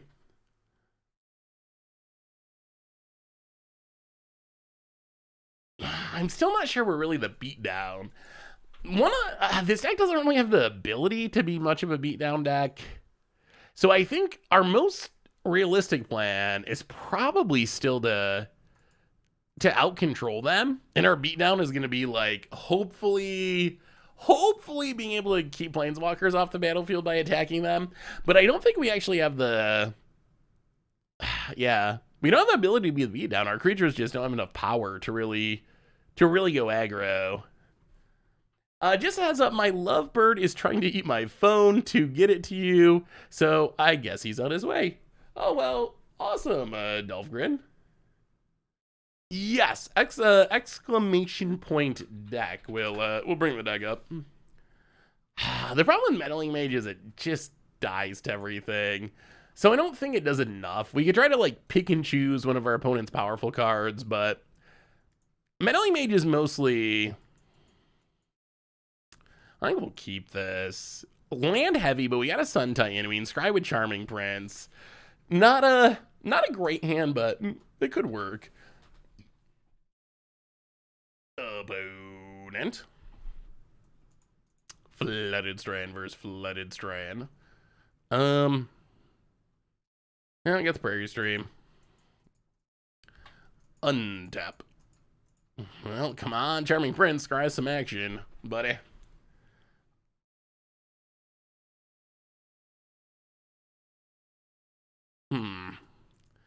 Well, definitely don't want Idyllic Range. I guess we can keep Ephemerate. Worst case, I could maybe blink Charming Prince and scry. I'm watching on my phone, and he's obsessed with your voice. Well, I'm glad I could be of assistance.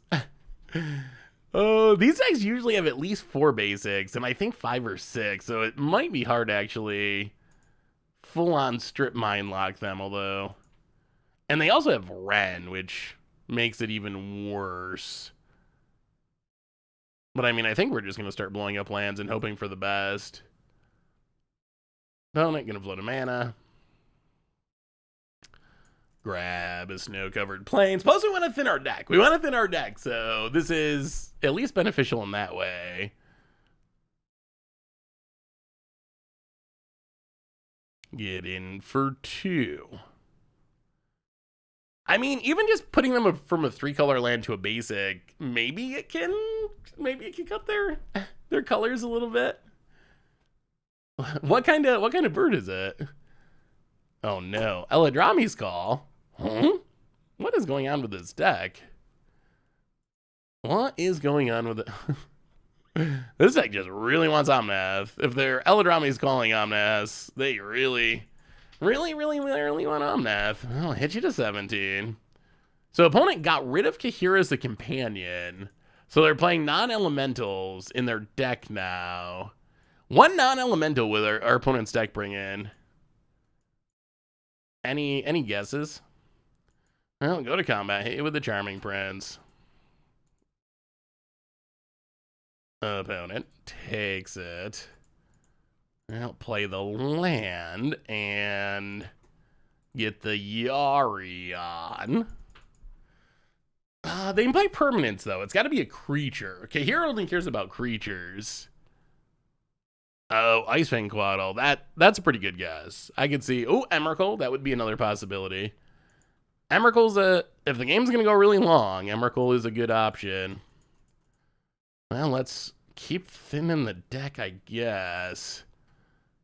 It'd be sweet if we could get down a Sun Titan. We know our opponent has Counterspell, though. Ooh, Field of Ruin. All right, all right, all right. I'll play Field of Ruin. Go to combat, hit ya.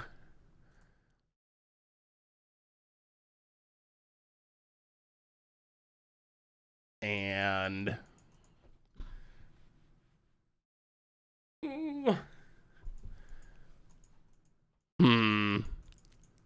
yeah, we're up against Jarvis Wu, who's is very good. Usually one of the trophy leaders in Modern. Do we even play Yarion? It's probably gonna get countered. Countered, untap, play to Fairy, and then untap Sun Titan. We could field her with a breeding pool. I don't know if that's helping our opponent, though. I'm worried that it's going to help our opponent get Omnath mana. It feels like right now they're... Maybe turning this into a red or white source helps them? Maybe? You know what? Let's keep doing it.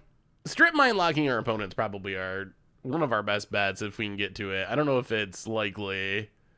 Yeah, opponent gets a plains. We pass the turn. About it. Untaps.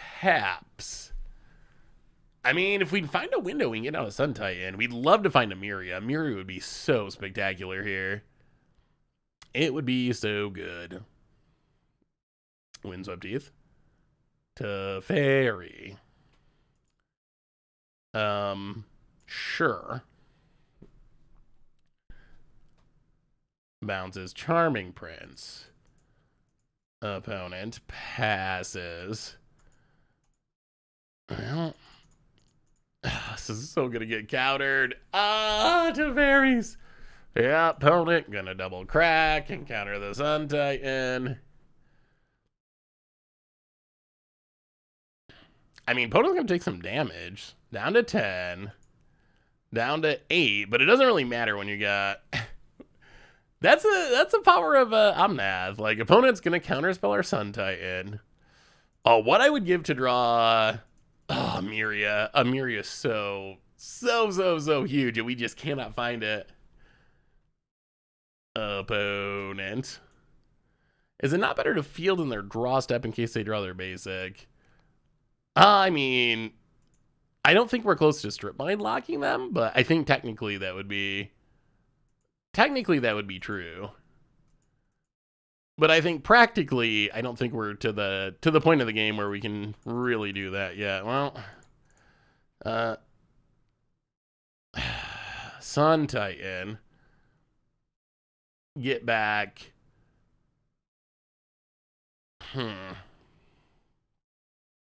Field of Ruin. Hollowed Fountain untapped.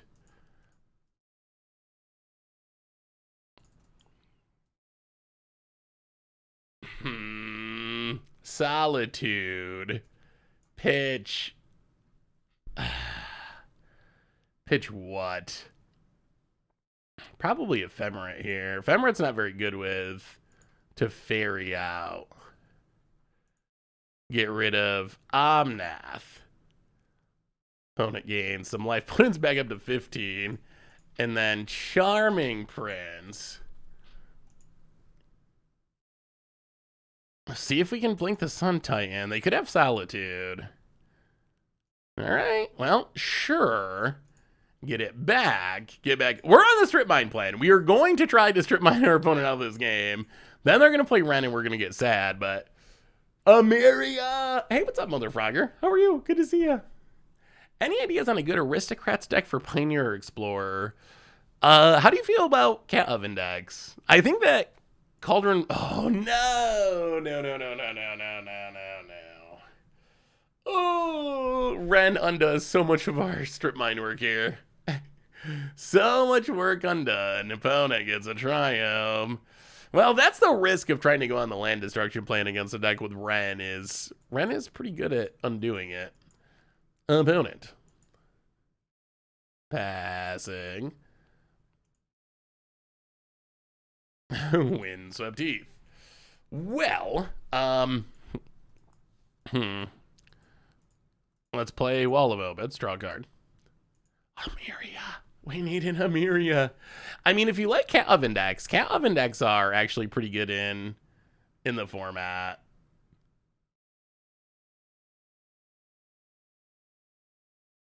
Go to combat. Actually, okay, Field of Ruin, pull up a land. I feel like this would be good if... Alright, this is gonna let them... Alright, Instant Speed Supreme Verdict. Well, that makes us sad.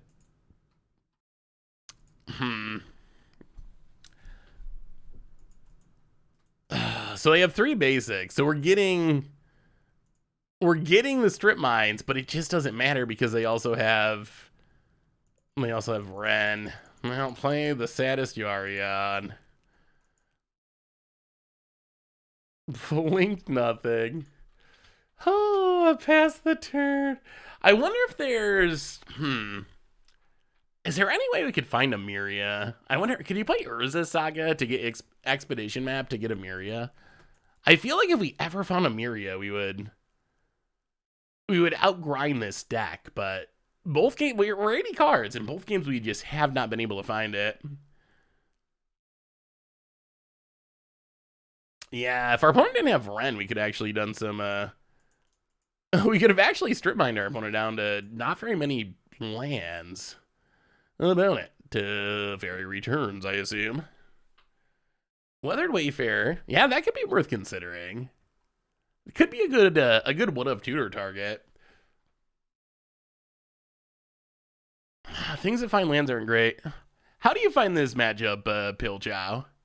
Like, I feel like we need Emeria to really be competitive. Yeah, it could go up to 4. That would be another possibility. Opponent. Like, is the money pile matchup as bad as this looks? Because it feels like we either get Emeria or we just can't keep up. In this game, we just haven't got Emeria. And last game, like this match, we just haven't been able to get Emeria. Well, thin the deck. Out of answers. More Windswept. Play the land. Pass the turn. I mean, is it unwinnable if you don't have Emeria? Is it close to even because Emeria lets you win? Or is it actually like you have a realistic chance of winning without Emeria? Because I imagine if we had Emeria, we're probably pretty favored. But without Emeria, it feels like we're very disfavored. Hey, what's up, Fox Mulder? How are you? Gifts. You could play you could do some sort of hybrid. Could do some sort of hybrid like Gifts, Unburial Rites, Reanimator Emeria deck. Like play Gifts and be able to like Unburial Rites Iona or something, and also have essentially the same deck. That would be kind of a neat idea. Opponent. Hey, what's up, Dazzy Jack? How are you? Good to see you. Good to see you. Opponent, taking up.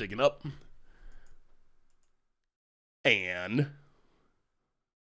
yeah, I feel like even here, it might be too late now, but even like a turn or two ago, if we had Emeria, we would just get right back in the game. Well, I mean, I guess we keep thinning the deck. At this point, we're pretty late. Snow-covered plains. Wall of Omens, draw a card, maybe. Sun Titan. Well, this is going to eat a removal spell, but at this point, I don't think we really have any options. Sun Titan. I guess it's not even that good. We get back like a Charming Prince. Get back Charming Prince, try to blink the Sun Titan, get back Wall of Omens. That's probably good enough. Our opponent's so close to winning, they might as well counter it. HS Maskman! I think I must have disappeared for some time. Well, welcome back for the 16th month. Thank you for your subscription. Big super for you. Actually, you know what? Let's just get Well of Omens. I feel if we try to do the tricky charming prince loop and then our opponent solitudes, which they haven't played any solitudes, then we don't get to draw a card, and we have to find Emeria. We have to find Emeria. Well, that's not Emeria. Ranger Captain of EOs. Coming down.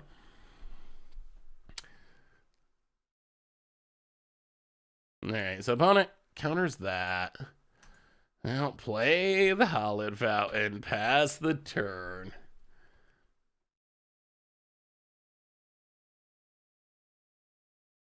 Opponent, prismatic ending. Yeah, I mean, all that really matters is, can we hit an Emeria, like, now? Opponent. Deck definitely felt very solid, though. Whether or not I should buy Double Masters, I ended up getting a box of Double Masters. I think it's supposed to show up tomorrow, so we'll see. I'm really not sure. The big question with Double Masters is what the supply is going to be like, and I don't know. Either there's not going to be much more supply, and then prices are just going to keep going up and not really go down very much, or there's going to be a lot more supply than we realize, and prices are going to essentially crash, I think. This feels like an instant speed wrath kind of turn. Well, Thraben Inspector. Still going to open it on stream. Maybe. Possibly. Oh, crack the clue, get a March Lance. Yeah, we're about to get wrathed, right? So this is going to ultimate? Yeah. I mean, if our opponent Raz, I think we just scoop here. Ren ultimates, and we can't. Well, we never found the Emeria. We just never found the Emeria, which is the card that really matters in this matchup. So we finish with a 3-2 technically, which is a 4-2 really, counting the Tron game. And I gotta say, Emeria felt really good. It felt really good. That last match was annoying, but we didn't draw Emeria. We just couldn't find Emeria. So maybe there's an argument, especially in an 80-card deck, maybe there's an argument for just playing the full 4 copies of Emeria. The downside is it isn't a plains. On the other hand, we are playing 80 cards. If we were playing 60 cards, then I could see the justification of being like, oh, we don't want to draw too many of them. But is that really a concern in an 80 card deck? So that's something that might be worth considering. Because in that last match, it felt like we really needed Emeria, and we couldn't find it. Couldn't find it to save our lives, and that was the card that could have done it. On the other hand, we got to see the Glory of Sun Titan. We got to see the good removal of the deck. We got to see the lock of the deck with Ranger Captain. We saw it against Burn. We saw it against Tron. It actually comes up pretty frequently, and it's pretty sweet. So, yeah, I mean, it's definitely awkward to hit more than one. I don't know what the other solution is, though. Like, if land tutors are bad, and if land tutors are bad, like Weathered Wayfinder and Expedition map, but we really need to hit them, and we're an 80 card deck, maybe the best case is just like playing the full 4 copies and accepting that every once in a while it's going to get clunky that we draw 2, but I don't know. I'll have to play it some more. But the deck felt really good. I think Emeria is in a pretty sweet spot. So let's open our treasure chest. Technically only one, although the deck deserves so much. Fire and Ice as our 1 card. Actually kind of a modern staple. Not worth anything, but is a good modern card. I like the gifts idea. Maybe we'll try brewing that and playing it on stream at some point, because I could see the synergies of a different kind of build of Emeria with gifts ungiven on Burial Rites, Ionas. Like, I could see putting that package in there and having it be really sweet.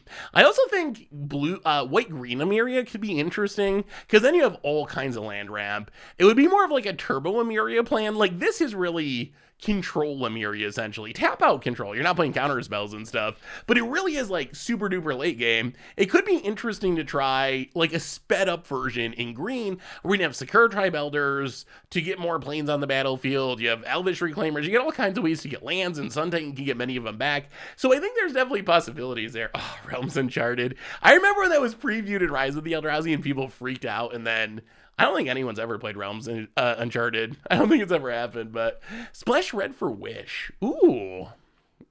That could be an interesting idea. Just put the last Emeria in the sideboard. We need Living Wish. I bet with how many wishes they're printing, I wouldn't be surprised if next Modern Horizons we get like Living Wish or something. If we could have Living Wish to like snag a land from our sideboard, that could be the option. But on that note, everyone, I think that brings us to the end of our stream for tonight. So Emeria seems sweet. If you like Emeria decks, if you like Sun Titans, if you like Control but don't want to leave up counter spells, and you want to do sweet Reanimator shenanigans, it feels like it's in a really good spot in Modern. So I would recommend it if you're looking for something different to play. Otherwise, reminders, replay YouTube, that's where you'd find the old streams, normal YouTube, tons of stuff coming up down there. Some more limited for the first time in a while, some really sweet stuff, so check that out. One more reminder that our sponsor today is Card Kingdom, and if you need some magical cards, you can get them over at cardkingdom.com/mtggoldfish. And if you need a new playmat, head on over to mtggoldfishmerch.com. We got a pretty sweet one for sale until the end of July. Most importantly, thank you to all of you. Y'all are amazing and awesome. Thanks for hanging out, playing some Modern. I love y'all. Have a great night. Have a great weekend. I appreciate you so much. And I'll see you on Tuesday to have some more fun. So until then, have a great one, everyone. And I will talk to you soon.